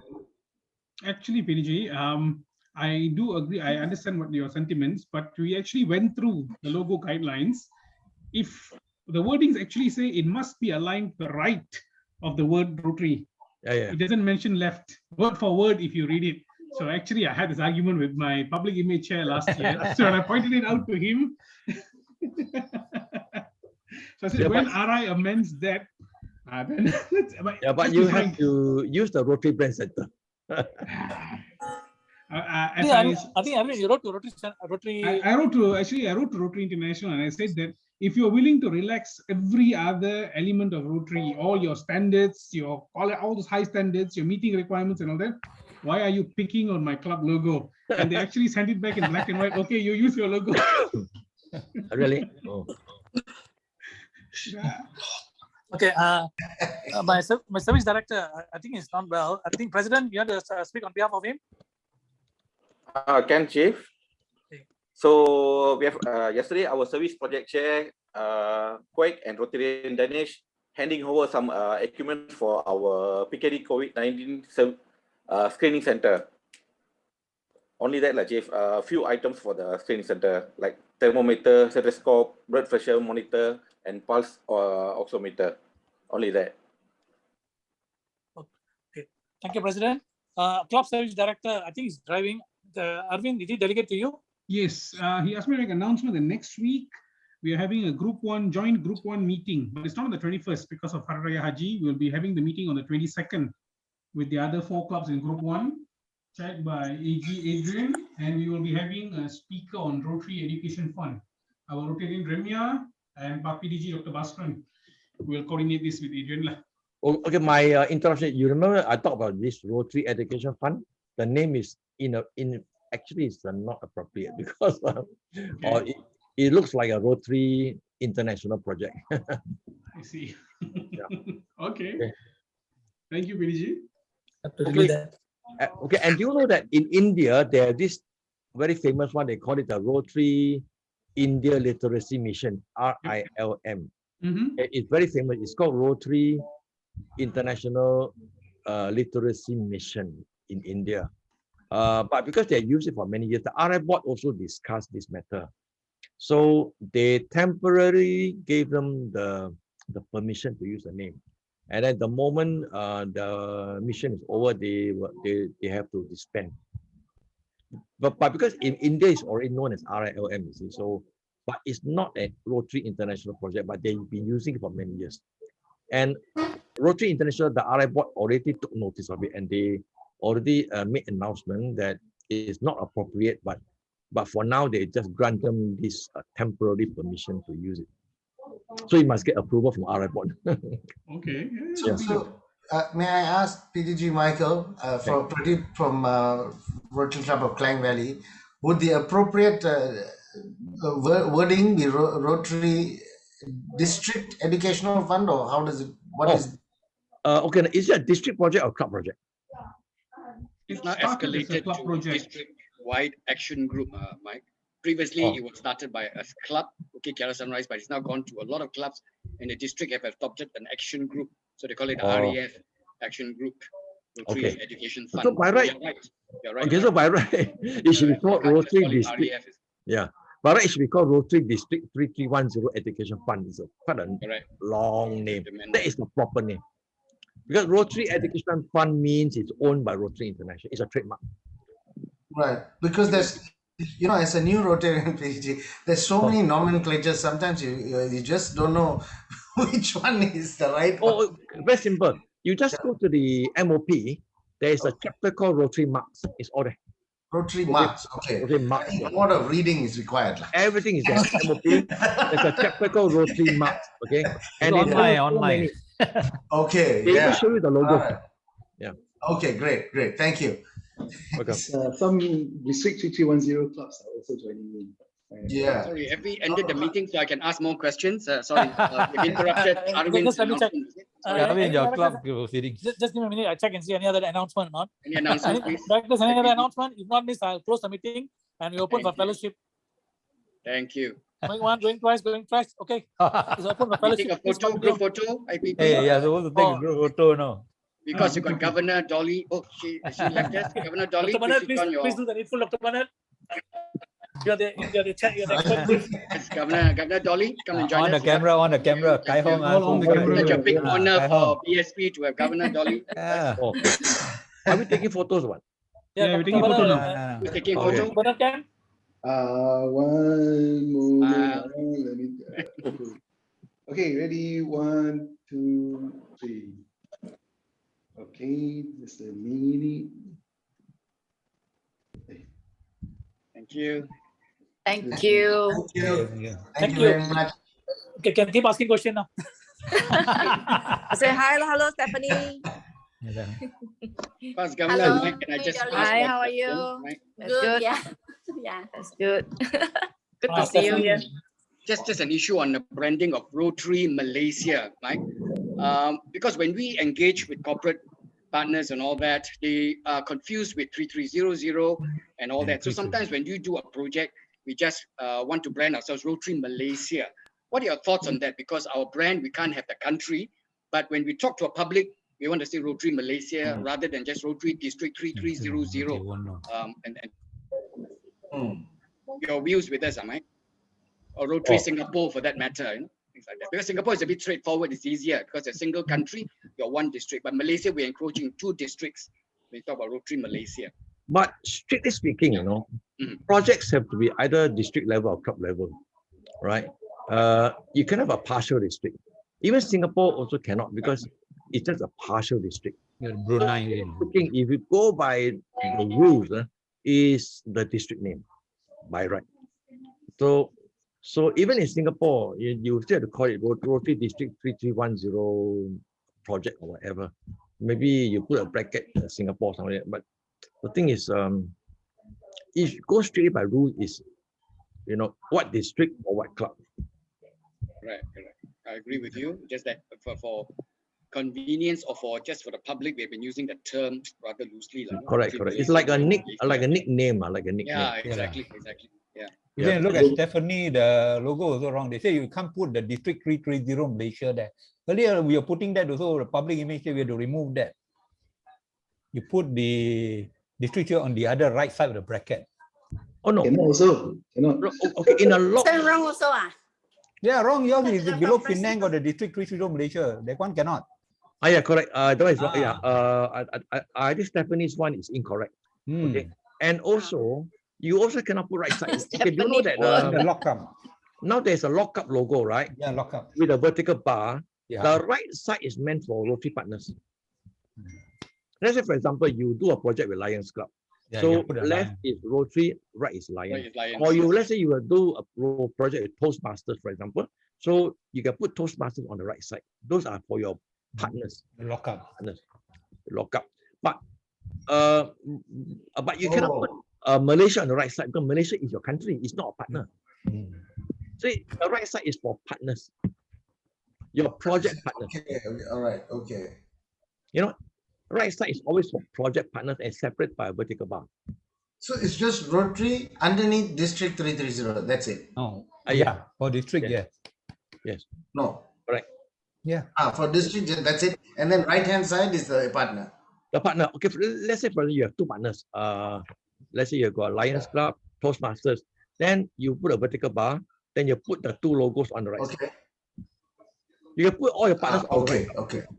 You can have Separated by the multiple big bars bar. as well, right, Mike? You can have multiple bars if you have more than one major partner, right, Mike? No, just one bar enough, right? Just one bar. Just Then one bar. then Lions, Toastmasters or whatever, Masters, one bar will or do. Kiwanis, whatever. One Just bar, one bar okay. enough. So it's true that the rest, the 2 or 3 behind, Okay. are your project partners. Okay, good. So we've been printing a few things that are all have to change. It's better for you to put into Running a bit. send it to them. Hey, Audrey have even have the website. You can send it to the website. Within 1 or 2 days, they'll reply. If you want to be very sure before you print. Okay, thank you. There's a All right, public. good. Oh, we want consistency. Yeah, one thing good about Rotary in the RI staff, they reply you very fast. Let's say you need the RI president's message. Okay. Are you aware that you can ask RI president's message for anything? Let's say, for example, you are doing some project, you want the RI president message, you just write to to Bantana Champi. She will get it for you within 24 hours. And you know why so fast? Because the RI president has got a RI presidential team. They write all the messages for him, but he signs it. So, and they got standard format for let's say so many people do not realize that you can do any project your club, you can ask for a message. Even the foundation chair, you can ask for it also.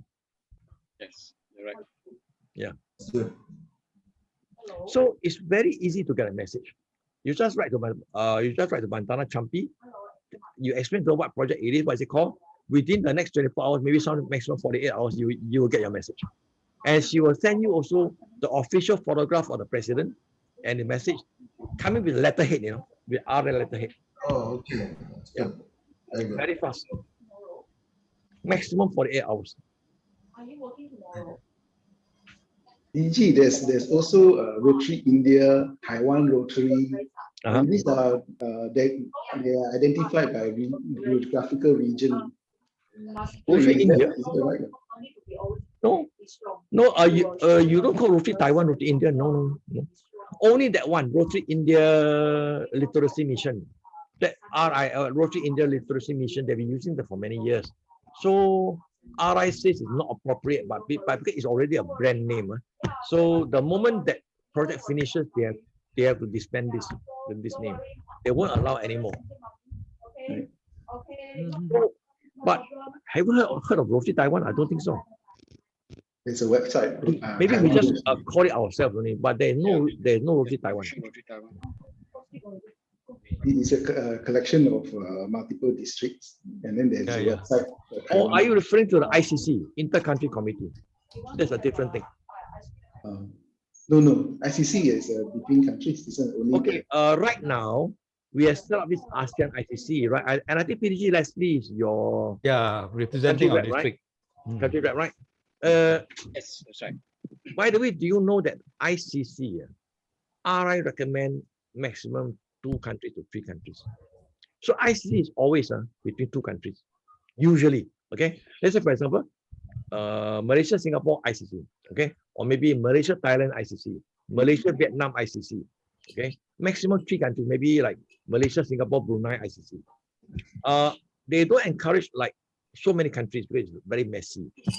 So that's why this idea here is a bit unique because there are 10 ASEAN countries. You know, right? Vietnam has got 2 Rotary Cups now. Saigon. Saigon and Saigon International. So in Ho Chi Minh City, 2 Rotary Cups just chartered in middle of June. I think. Sorry, 18 June. They choose the date 18 June for the lucky number 18 June. So Rotary Club of Saigon and Rotary Club of Saigon International, 2 clubs, first time. Okay, and then so Rotary International, they always encourage 2 country ICC. Let's say, for example, Malaysia, Taiwan ICC, okay, Malaysia, Philippines ICC, Malaysia, Hong Kong ICC, something like that. You know why 2? Because they want you to have quality relationship. Let's say, do you know that like USA, they got like, for example, France, US, or maybe France, Russia, France, Belgium. You know, the 2 ICC work together over many years. You know, they develop very close relationship. Now you have got 10 countries, ASEAN. Each one has country national chair, right? I think Malaysia share between you and Andre, right? Because That's right. Malaysia 2 districts. So can you imagine how to develop that close relationship with 10 reps? So the quality relationship is not there. So yeah, it was a block. I think the whole idea was an ASEAN block, Mike. It's not just between two countries. A lot of districts, our district, we have usually Malaysia, Thailand, inter-country ICC, Malaysia, India. Correct. We have that. We do have that in place. Oh, you have, is it? Malaysia, Philippines, yes, we do have that. But just that since this was an initiative that your district have started for the ASEAN ICC, and we went along and we thought maybe it's a good idea for just to keep that relationship, the link between all the ASEAN countries, especially now with Myanmar, with Vietnam, as you mentioned. Yeah. So it's good. But I think the new ASEAN is still not approved, you know. ASEAN is a brand name. Because ASEAN is brand name, correct. ASEAN Secretariat. This is not an ASEAN project, you know. Correct. As ASEAN is belong to the 10 countries. Still engaging the ASEAN Secretariat for that, Mike. And do you know if this is not approved, you know what will happen? All ICCs are named under countries. You have to name all the 10 countries, you know. In a row. 10 countries. Yeah. Like Malaysia, Singapore, Thailand, Myanmar, blah blah blah, Vietnam, Laos, and then ICC. You have used a long acronym for that. It's very long, and I think it's not likely the ASEAN will approve it because ASEAN is their brand name. You know. I think they're engaging with the Secretariat in Jakarta, isn't it? ASEAN. Yeah, the Secretary, we're still meeting them and trying to resolve this. Yeah, so this is a very complex issue. Like for example, USA, they got NATO, NATO. You cannot say NATO, USA. Oh, cannot, because it's a North Atlantic Treaty Organization. It's by itself, you see. So very difficult.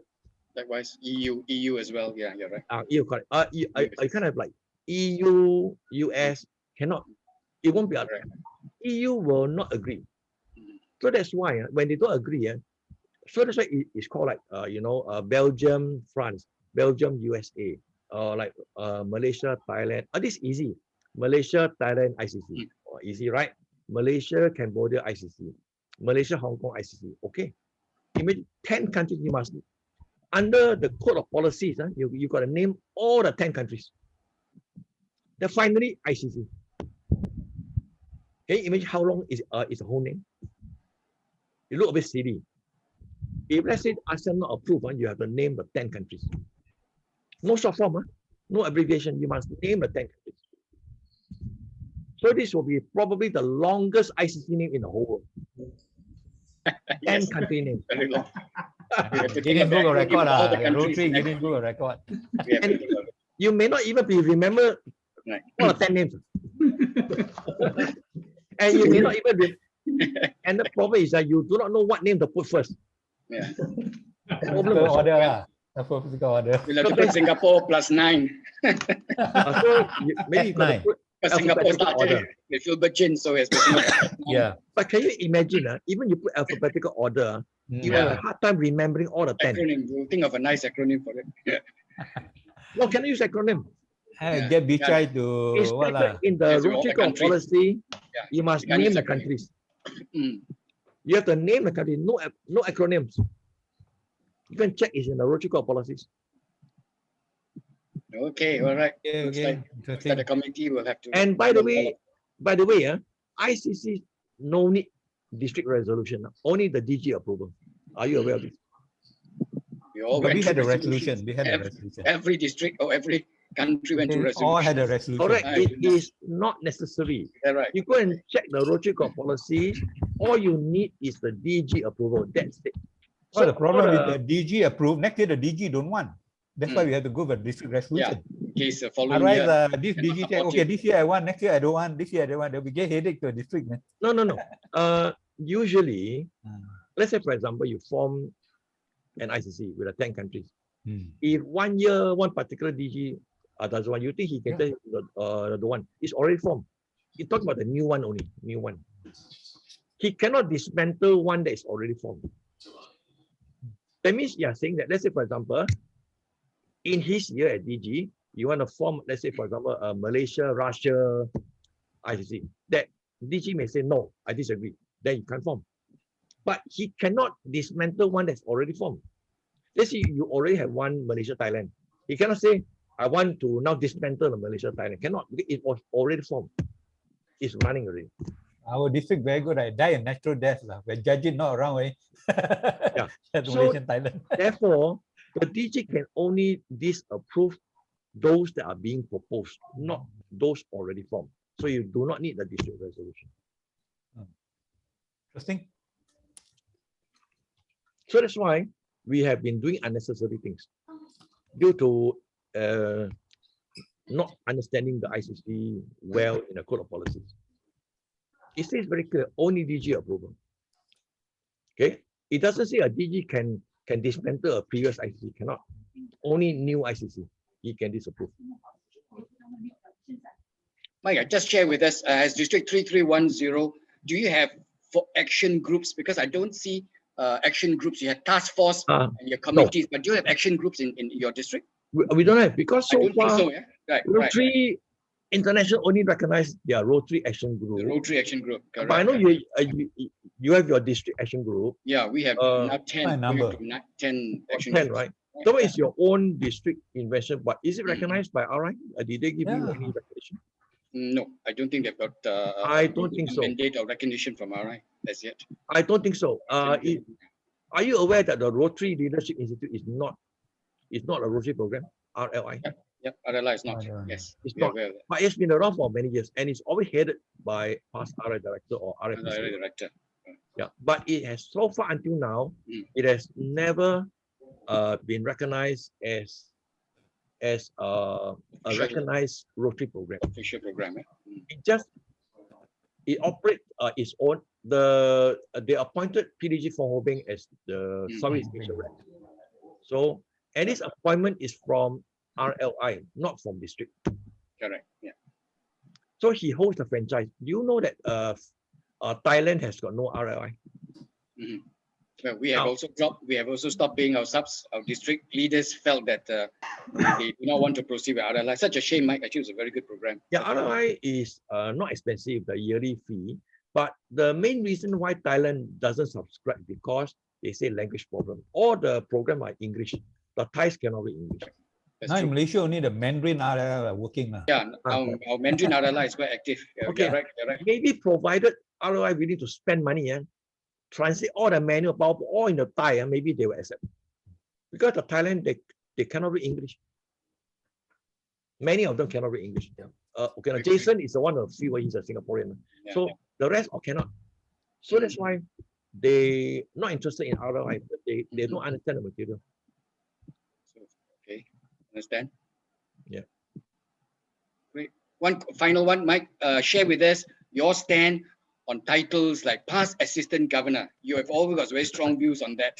Yeah. Okay. Could you just share a quick one before we close shop tonight? I'm sure we're holding up some of the ones who will pass their bedtime already. Okay, one thing is very simple. Whenever you use a past in front of your title, you just ask yourself, is it an elected position? Like club presidents are always elected at the club AGM, right?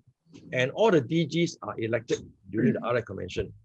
It's same thing like RI director, RI president, all these are elected. Now, for example, Rotary coordinator, is it elected? Appointed. It's appointed, right? Appointed. Let's say, for example, PDG Arasu is Rotary coordinator. Now it's Chukimbok, right? Yeah. I got RC. But now he's passed. Do you put PRC? No. People's Republic of China. We don't put PRC. Okay. You don't put we PRC. Only one fellow who put Zexi only in our district. Okay, now you don't put PRC. Zexi. Dr. Arasu, right? Zone container. Zone container. Okay, let's say, for example, Leo, EMGA. Yeah, then we don't know. PEMGA or the nonsense. We cannot call PEMGA, okay? But Mike, I think there's a reference about the PAG. There's a contention in our district. PAG have been actually leave it up to the district. I think there was some. Okay. Thing. Let me tell you where the confusion lies. Okay, the Rotary protocol inside, there's one line. It says recognizing past assistant governors. Yeah, there's one line there. But that is because they were assistant governors. You just respect them, but doesn't mean to say you create a title PAG. They are assistant governor, but they are past. So they just say past assistant governor just in the name just a recognition, but they don't mean to say use PAG. It's just to recognize all those who have been district assistant governors before. So it's just for short, they just call it past assistant governor. It's in the Rotary protocol, but doesn't mean to say it carry a title PAG.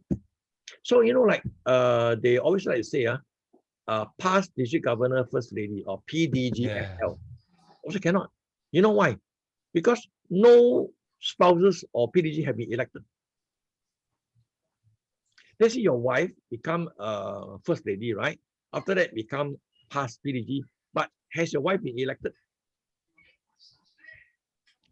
So wife or husband were never elected, right? So you cannot use past, because past is only for elected person. You can see all the person elected and all past. They have a past or a title. Our district also initially used the PAG. Later we found out it's not proper, so we stopped it. But this was the controversial when you mentioned something about that. So I think the governor school said, ask all the AG, you can safely use your PAG. Yeah, in our district we have practiced it. So by convention, we have now called everybody PAG. It started in Thailand, started PAG. I say Philippines, there's so many funny titles all they created. Yeah, a lot. Yeah. IAG, this and that. But do you know that like Bangladesh, all that, I think Indonesia, they got like deputy district governor. Oh, yeah.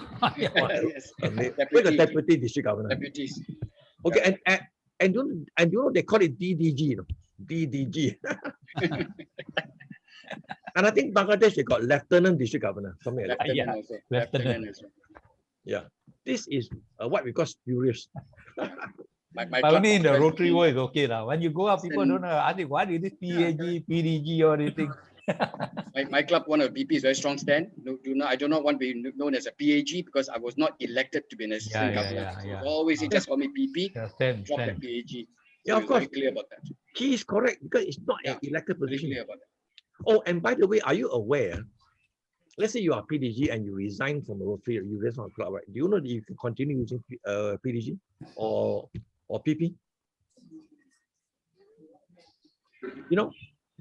There is no rule in the code of policy to say that, let's say you are PDG, you resign from your club, from Rotary, you go into retirement. There's no rule to say you must stop using the title PDG. Unless other board removes the title from you. Let's say, for example, a DG or PDG, they did something wrong, go to jail, whatever, the RF board has the right to rescind the title. Then, only then you cannot use a PDG. But your PDG stays with you for life. Whether you are in the club or not in the club. You are non-Rotarian, you can still put PDG. But some districts are quite sticky, Mike. If you are a past governor for another district, then you move to the other district, sometimes the council of past governors do not recognize the person. I know. Unfortunately, we got a case, Augustine Goh from from Indonesia. But he's a Singaporean, no? Singaporean. He came to Singapore, our council of governors met and they agreed to accept him. But RI cannot force you to accept. In the code of policy, there is this clause called the official name is Advisory Council of Past Governors. It mentions there. You know that when you become an honorary, let's say for your club elevate you to an honorary member of your club, so you are PDG, your title is PDG, but you are not supposed to be in the Council of Governors. Because it says very clearly in the Code of Policies, Advisory Council of Governors has to be a member of a club. And an honorary member is not a member. An honorary member has got no voting rights, only active members. So you are PDG, you have been promoted to honorary member, you have got no more voting right in the club, and you're also out of the council. I think we have one unique case, the past Dr. Joe, he resigned, he became an honorary member of Bangsa, but we still put him in the council. Yes. Okay, like for example, our district. Out of respect, we did that. Yeah. Like for example, our district, we have a PDG, Dr. Ivor, Singapore Club. He promoted to honorary member. And he's not aware he's not supposed to be in a COG, but the COG is kind enough to say, okay, you can stay observer. But let's say voting, he cannot vote. Right. Just out of kindness, just say, oh, we accept you as well. but not a full member. Because you have to be a member of a club. It's all stated in the Rotary Club policy, very clear. Your district and our district, we've got past governor who have resigned from Rotary. Yeah. So obviously they are out of the council, but they still carry a title of PDG when they come back. Obviously they still do, right, Mike? As you say, it's for life. No, even when they resign, they are still, they can still carry the title PDG. Yeah, PDG, right? Yeah. And why I'm so sure, because I ever wrote to RI before, and it said that there's nothing in the code of policy to say that you have to stop using the title PDG when you resign. So they resign from the club, they are still PDG. In our district, also past president who left the club, I think we still call them PP, you know. Yeah, Hoping yeah, they'll yeah. come back Yeah, to Rotary, they come back to us. When they are PP, they left the club, they can still call themselves past president. Yes, correct. And In sometimes my it's club, like- nobody want to become the RI president because rest in peace, RIP. Yeah, I know. This RIP, I remember Kaulian Banerjee, you know, he doesn't like the RIP. Yeah. So he changed his title to RIPP, RI past president. Instead of PRIP, okay, RIP rest in peace, right? PRIP permanently rest in peace. So I think I think he didn't like it, so he changed to RIPP, Yeah. RI past president. Yeah, It's his RIP. own creation.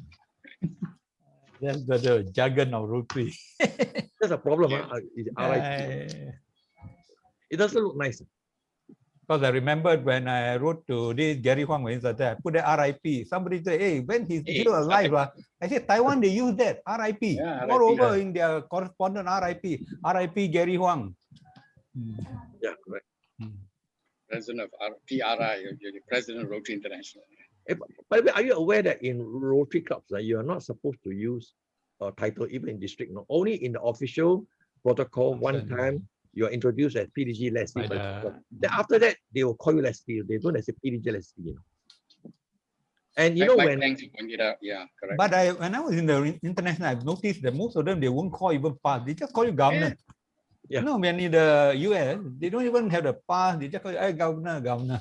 Yeah, no, same thing. Like, for example, USA, you know, they continue to say President Obama, President Donald Trump. Yes. They don't use past, they just say president, they just respect you.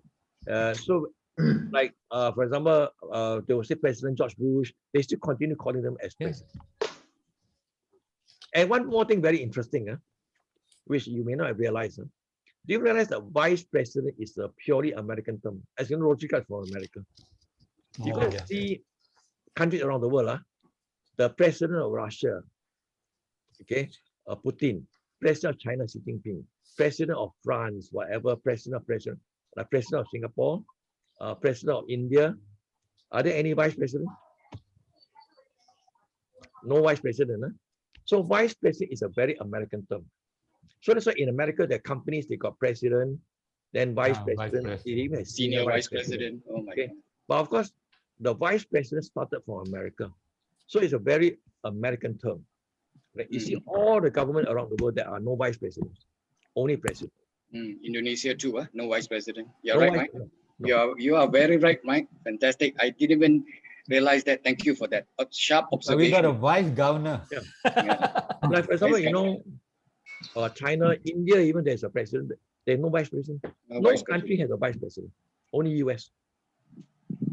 Deputy. And the sergeant at arms is again an American term. The sergeant at arms is started in the early days of the Senate. You know, he was called a doorkeeper. He's got a doorkeeper. It's official title. The doorkeeper with a capital D. And that position is elected. They will elect a doorkeeper. You know why they need a doorkeeper? Because in the US, in those days, the senators are lazy. They always can't get a quorum.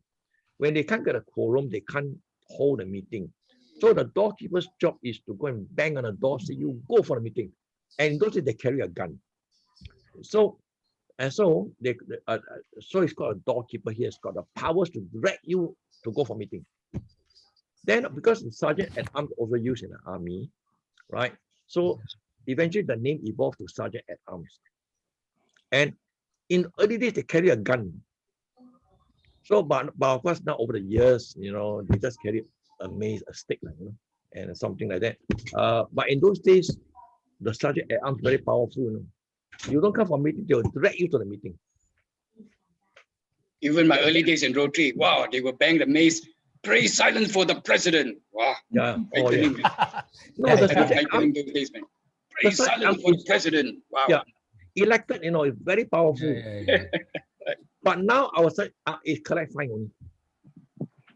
Collect fine or just doing some official. The Chinese, I remember when I went to the Chinese organization told, say, your Rotary, you have a eunuch. I said, they were going around the president, they're walking around with the stuff like eunuch. Only thing is not a feather. So my sergeant, I'm very annoyed. Why are they calling me a eunuch? But ours is very British. Our Malaysian Singapore Rotary is very British oriented. Yeah, very British. Yeah. Very Just to test your knowledge. Just to test your knowledge. Where did inner wheel come from? UK. Goldsmith. UK, yeah, I think. Just Goldsmith. The wife of the Rotarian. Margaret Goldsmith. Yeah, you are right. UK. Okay, you know, it started from UK, not US. US, in those days, they call why the Rotary End. And you know why they were called Rotary End? Because it started in the early... In the train, the story in the train. Yeah, so one Rotarian brought a wife, she something N, her name N something. Then when they arrived at the destination, happened to another Rotarian wife also called N. So they were joking, oh, you are Rotary N. So that's how it became Rotary N. But in the British, they don't use it, you know. So the British, the wife formed their inner wheel. So that's why their president headquarters is always based on UK. And the logo is so ugly. It's a wheel within a wheel. You know, there are 48 spokes of a wheel. And do you know that it's stated explicitly in the Rotary Code of Policies? There's one paragraph, it says that, okay, Rotary is not affiliated with the with the inner wheel. And it also mentioned the General Secretary has been instructed to look into this matter of the illegal use of the Rotary emblem.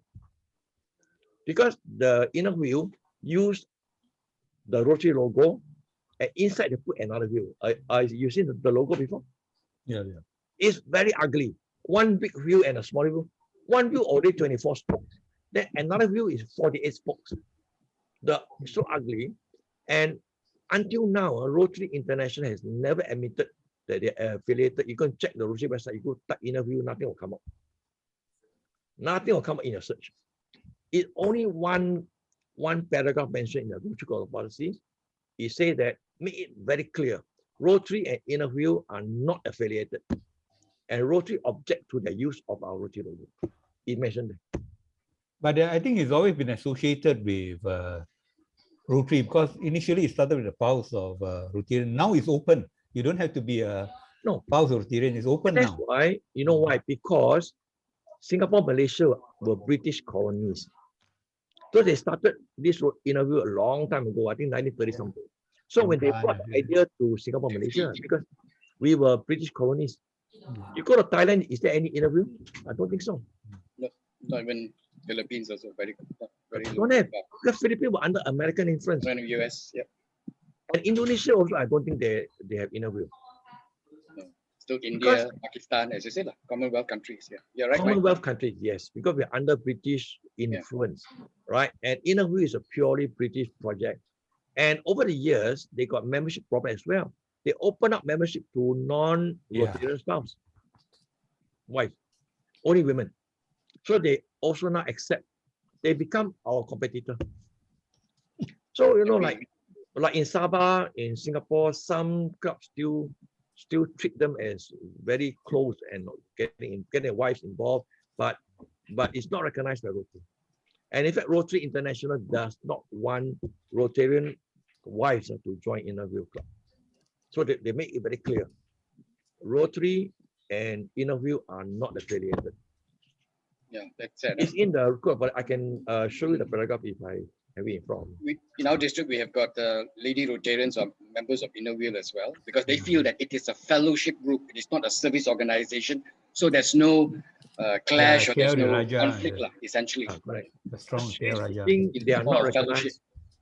So you cannot call it a Rotarian organization. It's not. And Rotary International does not recognize them. So just make it clear. All right. There's some Thank you so wise much. obliged to join, right? But no need to join. So Stephanie, you have interviewed Penang quite strong. Is they strong? Are they active? Yeah. Active, right? You have interviewed Penang. Raja, Penang, all these the old, very old clubs. The old clubs, quite strong. Remban also Yes. have it. Good night, Alison. Good night. Okay. We have 2 in Penang. Good Oh, Penang, two in yeah. Penang, huh? Yeah. I know in Sabah is very strong. In Sabah, Yeah, Sabah too. it's very strong. PJ, KL. And their original idea of growing interview is always send a member to start up a chapter or start up a club. They always send someone, like KL sent their strong ladies there to start PJ. And then PJ will move to start KL North. So they have grown that way, like organic growth. There are Send many someone there, interview start up. clubs in Malaysia, is it? That's Yeah, it. yeah, Quite a number. Ipoh. Oh, 17, 18 or 20. oh, that's a More lot. than that, maybe even more than that. Should convert them to Rotary Club. Then you got. KL Raja reason for not admitting ladies was because of that. Yeah, Because our interview inner is way is strong. very strong. Therefore, you don't need ladies in our Correct. club. See, the ladies in our club. When I was governor, when I went there, I said, why you all don't say? Even Rafida, I was there when Rafida Aziz was speaking to them. They want to make Rafida Aziz the honorary member. I say, don't make it honorary member until you elect the first lady in your club. No, because they thinking that they are affiliated to Rotary. They are not affiliated. It's very clear in the Rotary Club policies. Rotary and Interview are not affiliated. It's point blank, it's in the Rotary Club policies. I think many don't realize that. There's a club, the wives are in the satellite club. Yeah, like Kota Baru lah. Okay. Kota Baru all became satellite club. By the way, do you know the satellite club is a committee of a club? That's why the leader is called chairman and not called chairman. president. Right. You cannot call president because the satellite club is started as a club committee. It basically is treated as a committee. So the leader is a committee chair. That's why it's called a chair. You cannot call the satellite club president. President is only for Rotary Club.